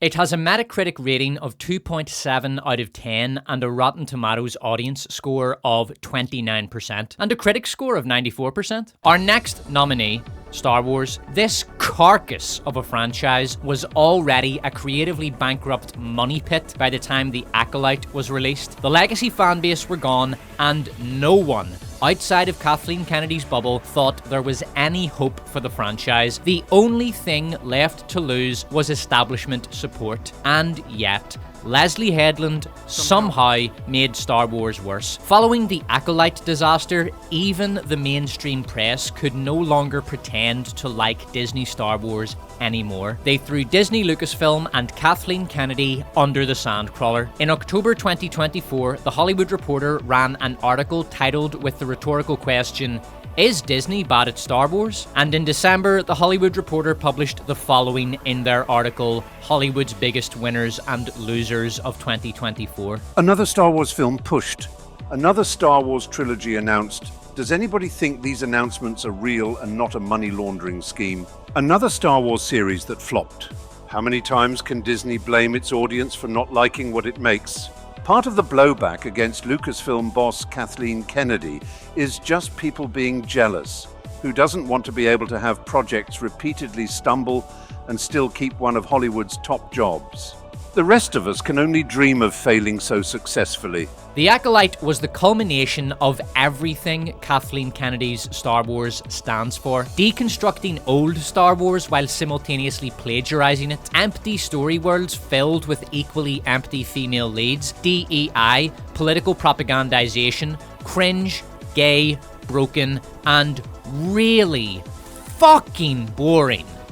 Our next nominee, The Lord of the Rings. At some point over the course of the past year, I had the sudden realization that The Lord of the Rings is now a slop franchise. The Hobbit movies were awful. Rings of Power is Rings of Power. Shockingly, even Amazon's all-female directing team could not salvage that ruin of a show. The infamous 2023 video game Gollum was an unmitigated disaster. The War of the Rohirrim is essentially the Two Towers updated for a modern audience. Just another tiresome entry in the bloated canon of girlboss dross. And in the middle of last year, Warner's declaration that The Lord of the Rings, The Hunt for Gollum, is now in production was met with universally negative reactions that ranged from indifference to vague disgust. The Hunt for Gollum will be based on a single paragraph from the Fellowship of the Ring. The superb Tolkien fandom deserves credit for their utter rejection of Rings of Power, but there is simply no longer any point in denying it. The fortress is taken. It is over. Our final nominee, Sony's Spider-Man universe. Fittingly, for a franchise that never elicited any real interest from audiences, the SSU only got 3% of the vote in this category. The SSU produced 6 movies, the Venom trilogy, Morbius, Madam Web, and Kraven the Hunter. They also did a franchise crossover with Rings of Power in which Venom makes a brief appearance. Most cinemagoers weren't even aware that the SSU was a thing, but this dime store Marvel knockoff was actually quite profitable when the success of the Venom movies are weighed against the failures of the Meme trilogy. We are grateful to the SSU. The franchise inadvertently introduced the world to Sydney Sweeney's breasts, killed a villain with a product placement, and got Jared Leto his long overdue Worst Actor Razzie, a prize he should have won for his portrayal of the Joker. Beef. You don't want Why, no what's beef. wrong? You don't want no beef. Thank you, SSU. To sum up our feelings about the late, great SSU, we offer the words of one of the writers of 2024. Where's my spider? They took my spider.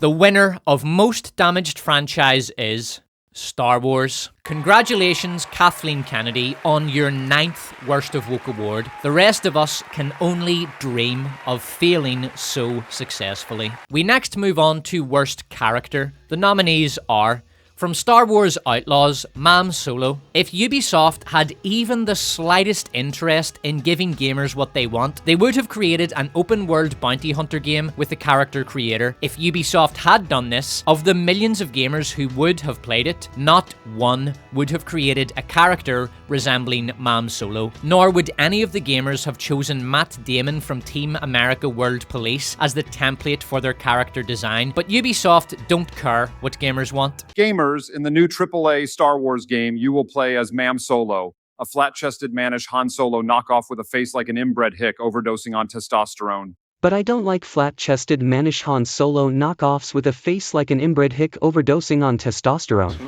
Well, you fucking will do next, like. Ubisoft lost half their stock value in 2024 and 85% of their company value since 2021. I gotta pump those numbers up. Those are rookie numbers in this racket. Our next nominee, May and Osha from The Acolyte. Bear in mind, we are not just nominating this. We are nominating this. The Jedi are bad. The Jedi are good. Of course, the two girls who gave those appalling performances as Child May and Osha are exempted from all responsibility for their performance. Credit for that goes entirely to Leslie Headland, who shares this worst character nomination with Amandla Stenberg. After all, Amandla did brag about how she had written 60 pages of character backstory for May and Osha. To give that claim some context, I am currently on the 35th page of the script for this evening's ceremony. I admit that I am skeptical that the same woman who wrote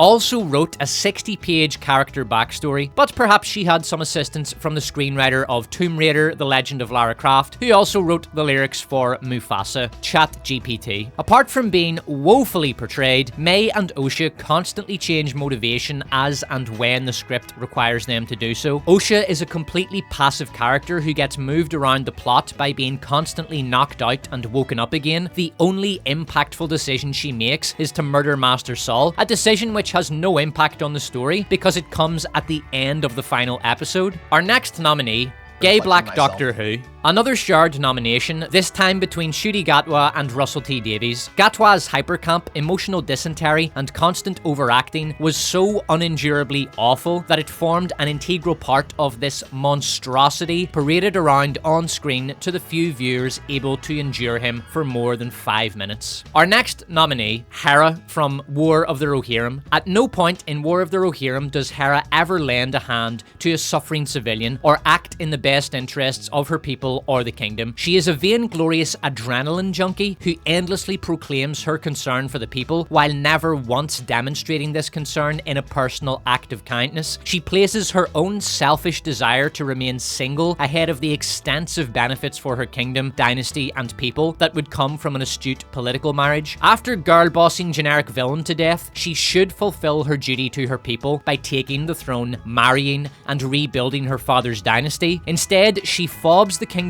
off onto her cousin and fucks off to lead a pointless life of aimless vagrancy. Truly a hero for a modern audience. Our final nominee, the entire Concord character roster. So today I want to take a look at the character designs for the award-winning smash hit Concord. But this is quite flat tonally. It is a weak design. It felt impossible to try to salvage these designs. This is so dull and flat. It's extremely weak, and I'll explain why, but a total vision. This is... What is that? This is... The studio that developed Concord, Firewalk Studios, no longer exists. The professor is currently unemployed. The winner of Worst Character is May and Osha. We move on now to the part of the show where we honour our corporate overlords and architects of our current cultural misery. Worst Company. The nominees are Lionsgate. The official Hollywood patron of incestuous debauchery, Lionsgate were the studio that brought you The Crow 2024 and Borderlands, as well as satisfying long-gestating audience demand for a remake of The Crow. Lionsgate also gave us the on-screen romance audiences had been crying out for, Jenna Ortega and Martin Freeman. Yes, really. Lionsgate made a movie called Miller's Girl, in which they ship an erotic relationship between a high school teacher in his 50s and his 18-year-old student. And if you, like me, have long fantasized about Martin Freeman wanking himself off while, in a Tennessee accent, he reads the words, "Just behind the damp fabric of her panties, he found his way around the elastic of her leg and slid 2 deft fingers into the warm darkness of her virgin cum," then good news, because Miller's Girl has rendered your fantasy in all its audio-visual glory. Just behind the damn fabric of her panties, he found his way around the elastic at her leg and slid 2 deft fingers into the warm darkness of her virgin. What's worse than the age gap between Martin Freeman and Jenna Ortega? The distance gap between Martin Freeman's cock and Jenna Ortega's. Thank you, Karen iPhone. Lionsgate also published a trailer for Megalopolis, which featured fake critic quotes generated by AI, and they launched the filmmaking career of Oedipal wunderkind Damien Hurley. What's worse than the age gap between Damien Hurley and Elizabeth Hurley? The distance gap between Damien's cock and Elizabeth. Thank you, Karen iPhone. Moving on. Our next nominee is Disney. In 2024... What did Damien Hurley say when he saw his mother masturbating with a cucumber? Karen iPhone, please stop this. Hey, I was going to eat that. Now it's going to taste like cucumber. In 2024, Disney released 3 trailers for Snow White and the 7 CGI Abominations, and let it not be said that Disney have lost the magic, because those trailers were far worse than anything we could have imagined. A truly magical feat. On the Star Wars front, Disney gave us The Acolyte, called the Star Wars fandom racist and or sexist for the billionth time, persisted with threats of a Rey movie, launched Star Wars Outlaws in partnership with Ubisoft, and didn't fire Kathleen Kennedy, despite Lucasfilm now boasting 11 flops in a row. And in December, Disney released one of their worst movies this decade, Mufasa. Brother, my brother, oh brother, oh brother, my brother, brother. Our final nominee, Ubisoft. The same company that gave Star Wars gamers the game no one asked for with the player character no one asked for, decided it was time for Assassin's Creed players to embrace the protagonist no one asked for, an African in medieval Japan. The entire historical record of Yasuke consists of a few incidents that occurred over 1 year between 1581, when he joins the court of Oda Nobunaga as a kind of exotic curiosity, and 1582, when he is captured in an ambush that killed Nobunaga, after which he is returned to the Portuguese Jesuits and disappears from the historical record. That was enough for Ubisoft to make the sole African in medieval Japan the player character in a game series in which the player makes extensive use of stealth. Right. But how could Yasuke be a stealth assassin? As the only black man in medieval Japan, he would stand out and be talked about everywhere he goes. I said right. Ubisoft also engage in manipulative pricing in an attempt to push gamers into a subscription model, and their games are infested with loot boxes, in-game currency, and paywalls. To take one example, gamers would not be given the full finished version of Star Wars Outlaws unless they coughed up an extra $60 on top of the $60 they already paid for the quote base game, or they could subscribe to Ubisoft Plus for only $16.99 a month. And Ubisoft treat their employees like shit. An internal survey in 2020 revealed that 20% of staff felt mistreated, and in 2023, 5 former executives were arrested on charges of sexual harassment of employees. Following the collapse of Ubisoft's stock price in 2024, there are now rumors that the company is going to be bought out. Ubisoft deserve their failure. The winner of Worst Company, with 76% of the vote, is Disney. This is the 3rd year in a row Disney have been voted Worst Company. We congratulate Bob Iger, Kathleen Kennedy, and the Disney board for this impressive feat. Our next category, Worst Performance in a Male Role. The nominees are Ncuti Gatwa, performing as the Doctor in Doctor Who. It's brilliant, isn't it? And the dances. Oh, we're gonna dance. Our next nominee, P. Diddy, for his performance as himself in the P. Diddy apology video.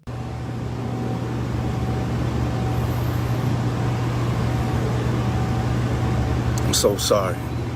In the production, Diddy performs as a contrite celebrity, apologising for a brutal assault made 8 years prior on an ex-girlfriend named Rock Bottom. I was fucked up. I hit rock bottom. 2 weeks prior to the apology video, Diddy had denied all allegations against him, including assault allegations from Cassie Ventura that he viciously attacked her. But, by an astonishing coincidence, Diddy had a sudden attack of conscience the day after a video emerged of him viciously attacking Cassie Ventura. A video which he had paid the hotel $50,000 not to release. Our next nominee, Jack Black, for his performance as Claptrap in Borderlands, and for his performance as himself in the Minecraft trailer. Who are you? I am Steve. Our next nominee, the guy who played the villain in Madam Web. Where's my spider? They took my spider. Our final nominee is Bill Skarsgård for his performance as an angry rent boy in The Crow 2024. Bill did look the part physically, and he's a fine actor, but between the gimptacular duds, the pathetic attempt at a 1,000-yard stare, and the unconvincing emoting. Even if you save her, you will never be with her again. I know. Now let me do this. And his being thoroughly upstaged by Sir Plastic Bag. We felt a nomination for worst performance was merited, though we know our viewers have a soft spot for our boy Bill Skarsgård. So we decided to settle this by asking Bill what he thinks. Bill, do you think you deserve this nomination? Yeah, I do. The winner of worst performance in a male role is P. Diddy. Thank you guys. Amen.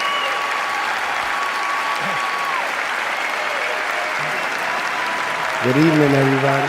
Everybody's good. This is likely to be the last award of P. Diddy's career, and he did it all with a phone, an ad-libbed script, and a little help from a loyal fan.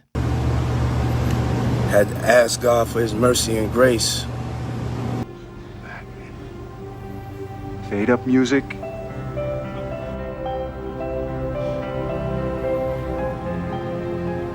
And now, I'm so sorry.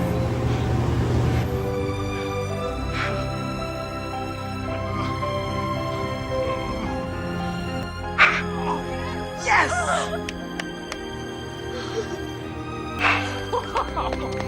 Bravo! Congratulations to P. Diddy. He may be able to beat a defenseless woman, but he is not going to beat the charges against him. We move on now to the part of the show that will be familiar to any fan of a once male-dominated franchise. The female counterpart. Worst performance in a female role.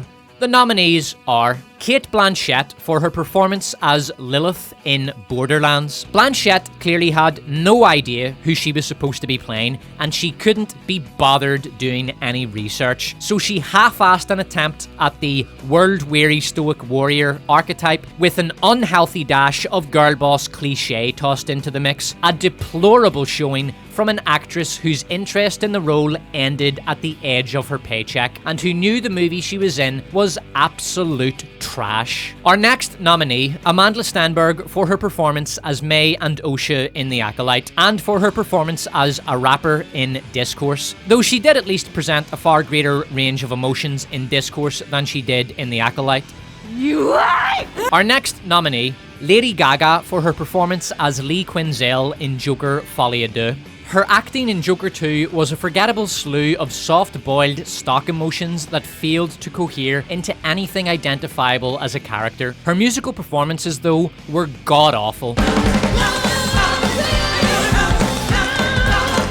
Much of this is Todd Phillips' fault, but don't think for a second that Lady Gaga is an innocent victim in this. Her fingerprints are all over this crime scene. Here's a quote from Lady Gaga herself given in an interview with Vogue. We'd very often meet in Joaquin's trailer, and sometimes we would just tear the script up and start all over. It was a really cool, liberating process. She's also listed as a producer on 9 of Joker Folie à Deux's 16 songs. Lady Gaga thoroughly earned this nomination. Lady Gaga was hoping for an Oscar nomination for her performance as Lee Quinzel. Unfortunately, the movie was panned and her tawdry performance was not deemed Oscar-worthy. Oh no! Anyway. But we at the Worst of Woke Awards do deem her performance award-worthy. It may not be the award nomination she wanted, but it is the award nomination she needed. Congratulations, Lady Gaga. Your rendition of Lee Quinzel is now an award-nominated performance. Our final nominee, Kamala Harris. Like Amanda Stenberg, Kamala played multiple characters in 2024. She exploded onto the acting scene with a dramatic rendition of Shakespeare's Brutus.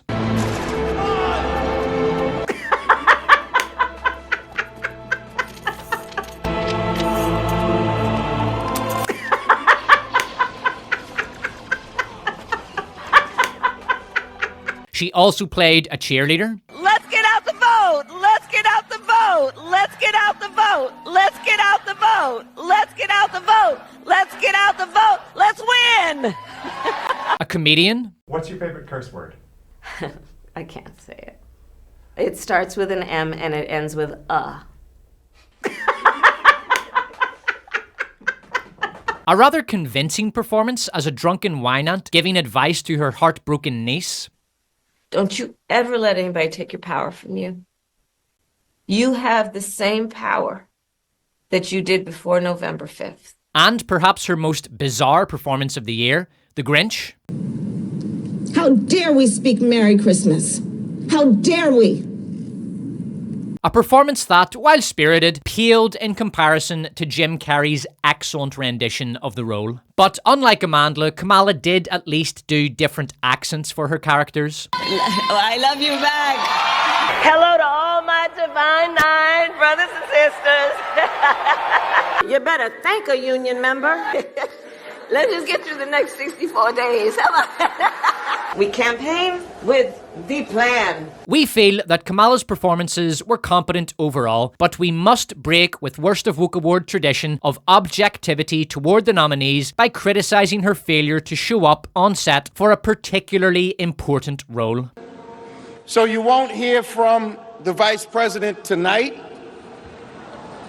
The winner of Worst Performance in a Female Role is Kamala Harris. Yes, you may clap. Kamala won this vote by a landslide. She won the popular vote with 63% of the electorate choosing her over the other candidates. In total, she received 9,162 votes, exactly 9,162 votes more than she received in her Democratic primary. Congratulations, Kamala Harris. We move on now to Worst Director. The nominees are Eli Roth for Borderlands, the worst cast movie in recent memory, a disgustingly ugly colour palette, garbage tier CGI, no world building, hideous needle drops, a main villain who shows up at the start, then disappears completely from the plot until the very end of the movie, Jack Black, awful jokes, awful action, the whole thing led by a geriatric, dated girl boss. Eli Roth made a name for himself with 2005 torture porn horror flick Hostel, and has since settled into a career as a talentless hack, churning out low-grade Hollywood slop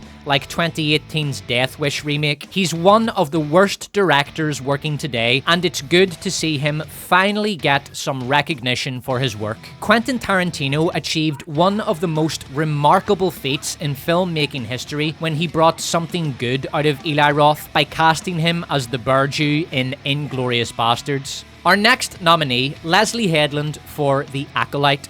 Headland was the creator and showrunner and directed the first 2 episodes. The Acolyte has the highest plot hole to runtime ratio of any book, movie or show I have ever come into contact with. Here's one I didn't mention in my 3.5-hour Acolyte video. In episode 2, which Leslie Headland directed, Master Yes awakens from his decade-long meditation, looks Hugo in the eye and says, "I've been waiting for you." But how could he have been waiting for her? He thought she died as a child on Mansundani. All the Jedi who were there thought May was dead. This show is suggesting that Master Yes knowingly left an 8-year-old child stranded alone on an uninhabited planet. There are literally hundreds of plot holes across the 8 episodes of Leslie Headland's cultural atrocity. The main actress cast to play the 2 lead roles was awful, The child actors were worse. The same episode is played twice, but from different camera angles the second time round. The plot is so drawn out that I had to invent a new word to describe what Leslie Headland was doing. Plot stretching. The show is boring as hell. The characters are all terrible. The men are all sexless wimps. The only male character with anything approaching masculinity is Kylo Rentboy because he's the villain. Jedi Master Qui-Gon Jinn acquiesces to his own murder and in doing so condemns Osha to the dark side. Mog is Mog, and Leslie Headland cast her wife to play Karen Green from HR, despite the fact that her wife can't act. How odd. The Acolyte is a masterclass of bumbling incompetence that will stand as a testament to Kathleen Kennedy's abilities as an executive producer. The series cost $230 million. Our next nominee, Zack Snyder for Rebel Moon Part 2. Zack Snyder disappeared up his own arse, saw a vision of Rebel Moon there, and decided to share it with the world. Do it! Kill her! Kill her! In fact, Zack Snyder thought his vision so beautiful that he decided to present much of it in slow motion, just so its greatness could be more fully comprehended by the audience. Rebel Moon features awful world building that elicits many questions and never answers them, contains anachronistic and mutually incompatible technology, and despite this story supposedly taking place in a vast galaxy, almost the entire movie takes place in two locations, a small village and a generic sci-fi spaceship. There's a string quartet with bags on their heads who play in perfect time with the events on screen and continue to play at the same pace even when Zack Snydered into slow motion. The Crow 2024 was gimp shit, but at least when that movie put bags on their characters' heads, it did it right. I like my junkie layabouts how I like my tea, in a bag underwater. The Rebel Moon plot is filled with enough holes to satisfy the sexual appetites of Billy Eichner. Zack Snyder has expressed no contrition over Rebel Moon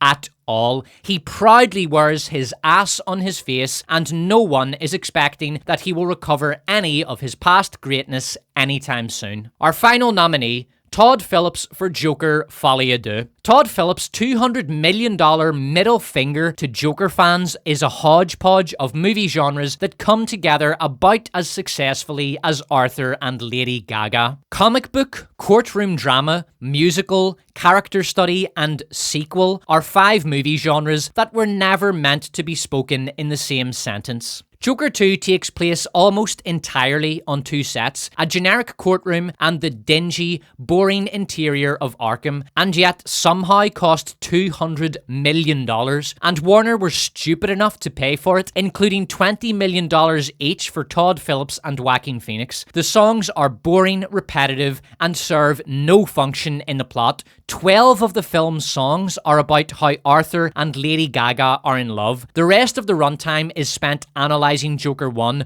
ruinously despoiling it in the process. Joker 2 is so bad that it makes Joker 1 worse to the point that it is now culturally radioactive. Like many Germans after World War II who pretended that they were against it all along, many commentators, critics, and movie fans are now pretending that they never liked Joker to begin with. Joker 2 has received a well-earned Razzie nomination for Worst Film, and without seeking to prejudice the Razzie vote, we express our hope that Joker 2 receives that honour. In my Joker 2 video, I estimated that the movie would end up the 6th biggest box office bomb of all time. Now, I am a humble despot, and I can admit when I'm wrong. My prediction was off by 3 places. Joker 2 is in fact the 3rd biggest box office bomb of all time. The winner of Worst Director, beating out some stiff competition, is... Do it! Kill her! What are you waiting for, child? Do it!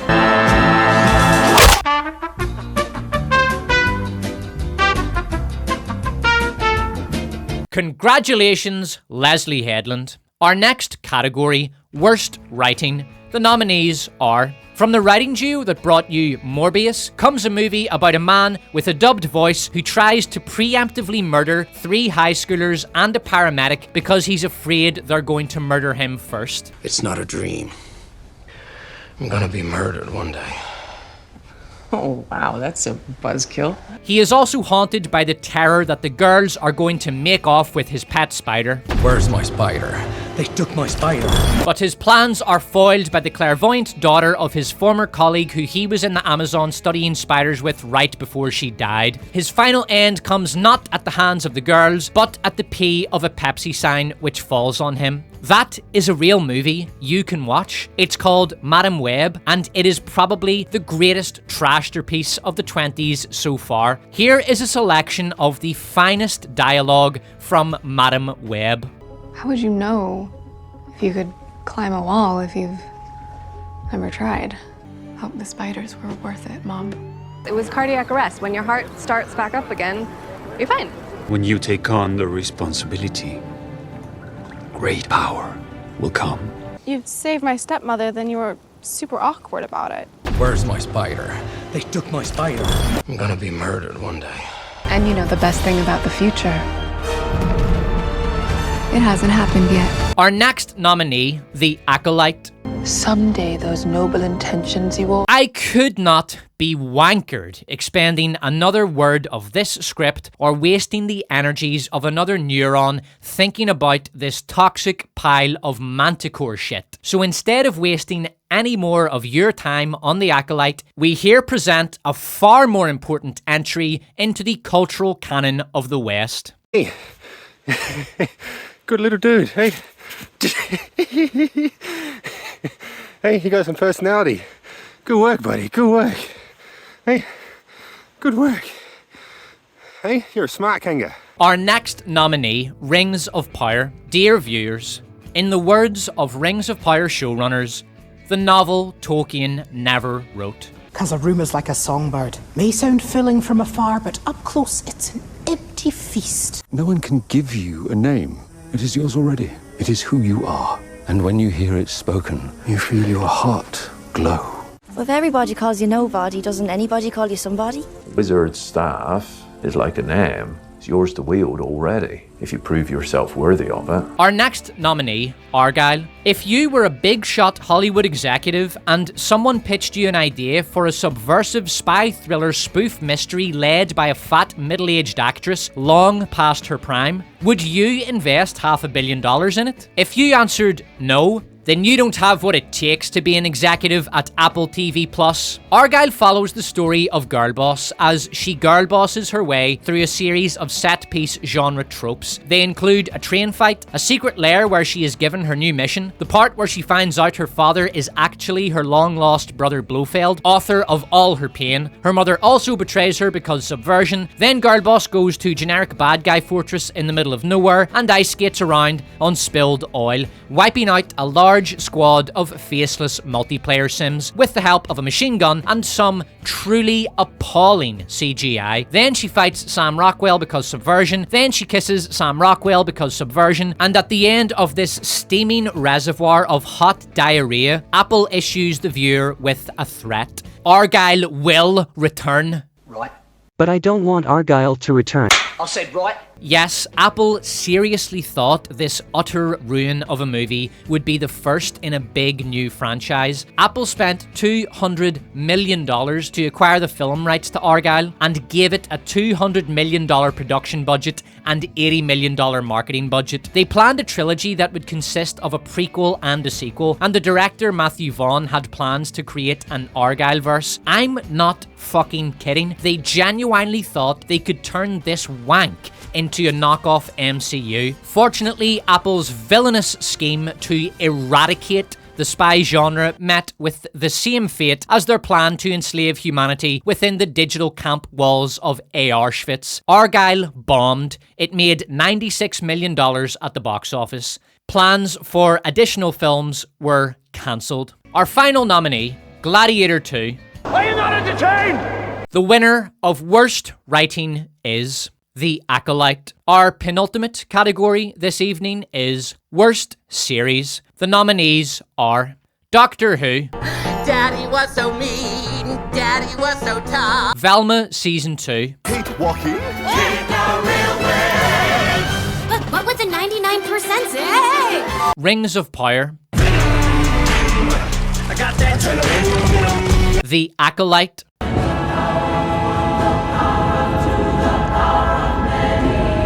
the winner of Worst Series is... I want to ask you both because this is, I would say, arguably the gayest Star Wars, I think, by a considerable margin. And are you excited about that? Are you bracing yourself? Star Wars. Not the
This is the Acolyte's 8th Worst of Woke Award of the evening, an all-time record, crushing previous record holders Rings of Power, which won 5 awards in 2023, and Kathleen Kennedy, which won 5 awards in 2024. And congratulations to Kathleen Kennedy on being the first individual to win 10 Worst of Woke Awards, an achievement so great that we here acknowledge it by making the Lucasfilm president the first recipient of the newly inaugurated Kathleen Kennedy Award for significant contributions to cultural destruction. I'm very proud to be the first woman to accept this award. She was the first.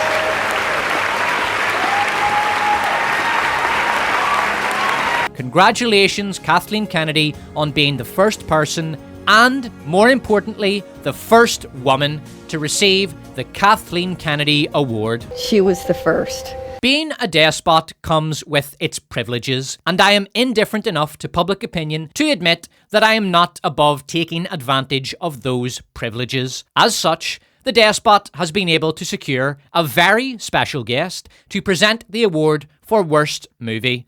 Karen iPhone, if you would. Please welcome Zendaya.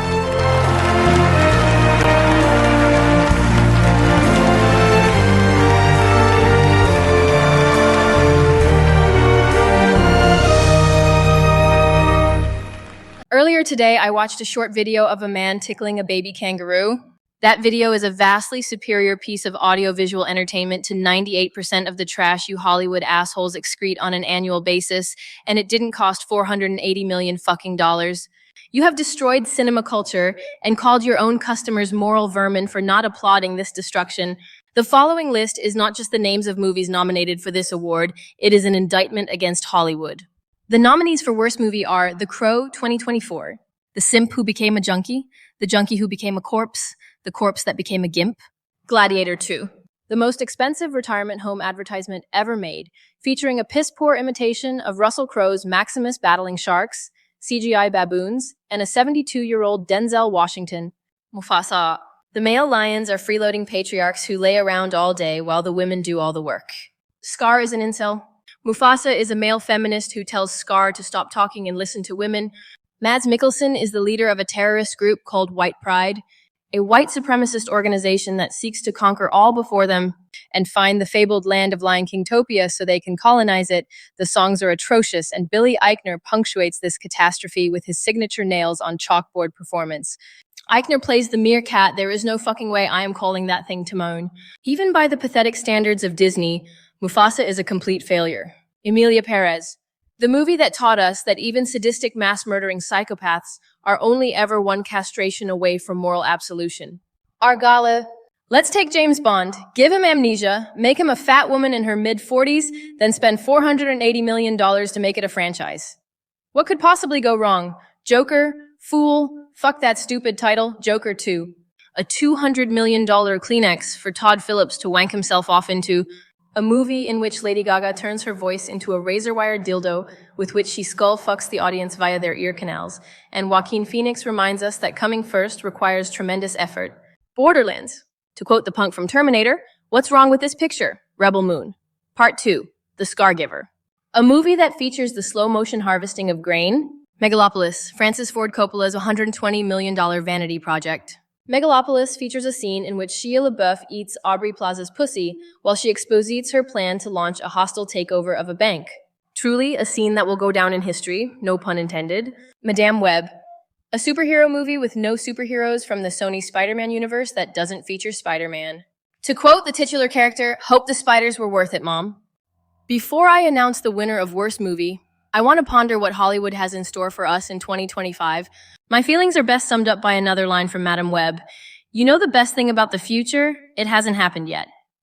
With 70% of the vote, the winner of Worst Movie is Joker 2. To begin our conclusion of this evening's ceremony, we wish to congratulate 2024's biggest winners. The Acolyte won 8 out of the 19 voting categories and contributed significantly to Disney's win for Worst Company. The Acolyte's accolades places the series alongside Gone with the Wind and Amadeus as a recipient of 8 major film awards. Disney were nominated in 18 of the 19 categories and secured 11 wins. The only category Disney were not nominated in was Biggest Disappointment, because no one in their right mind expects anything but garbage from Disney. The biggest upset of the night was probably Amandla Stenberg missing out on Worst Actress, but she did receive 6 awards, including 3 voting awards. We have no doubt that we will be seeing Amandla again in the future. Sir Plastic Bag became the first inanimate object to win a major film award. Who would have thought that glass ceilings would one day be shattered by plastic bags? The evening's most notable snub was Rings of Power, which did not receive a single award despite a second season that fully lived up to expectations. Doctor Who also failed to secure any awards from its 5 nominations. Kathleen Kennedy tops the Worst of Woke all-time leaderboard with 11 wins. 1999 is often regarded as the best year in the history of film. Exactly a quarter of a century later, 2024 may prove the worst. A torrent of trash weighed against a few good movies, none of which could be called great in the same way Fight Club, The Matrix, Election, and American Beauty are great. Perhaps this dichotomy is best summed up in A Tale of Two Plastic Bags. American Beauty features a plastic bag which serves as a beautiful little decoration in a masterful film. The Crow 2024's plastic bag is literally the only good thing in a ceaseless onslaught of misery and tedium. Not incidentally, American Beauty's budget, when adjusted for inflation, is around half the Crow 2024's budget. Surely, 2024 is the nadir of the woke era. We are not expecting that American film culture will recover the greatness of the 90s anytime soon, but to quote a line of dialogue not from Madame Web, Tell me, how on earth could it possibly be worse? And to quote a line from Madame Web, How would you know if you could climb a wall if you've never tried? To end this evening's festivities, we extend our thanks to everyone who has supported the Despot by becoming a channel member. Thank you to everyone who voted and commented on the polls, and thank you to all those who stood firm against the regime's continued onslaught against our culture. To everyone who disliked Snow White and the 7 CGI Abominations trailer, to every content creator who torched The Acolyte and called bullshit on Disney's assertion that anyone who didn't like it was some form of bigot. Thanks to Jay Longbone for her hilarious reaction video to Amandla Stenberg's pathetic LARPing session. Bitch, you have spiders in your brain. And to that Aussie guy who made the baby kangaroo video. To Sir Plastic Bag for showing us that even amidst the bleakest depths of moral depravity, heroism can shine through. To Damien Hurley for showing us that there are worse nepo babies in the world than Jaden Smith and Amanda Stenberg. And for giving Karen iPhone the opportunity to tell family bonding jokes. Damien Hurley might be an appalling filmmaker, but when he started working with his mother, he really came into his own. Thank you to everyone who helped us endure the absolute slog that was 2024 with memes, jokes, comments, videos, and general good crack. We wish all our viewers a great 2025. Congratulations to all of this year's winners. Thanks for watching, and we hope you enjoyed the show.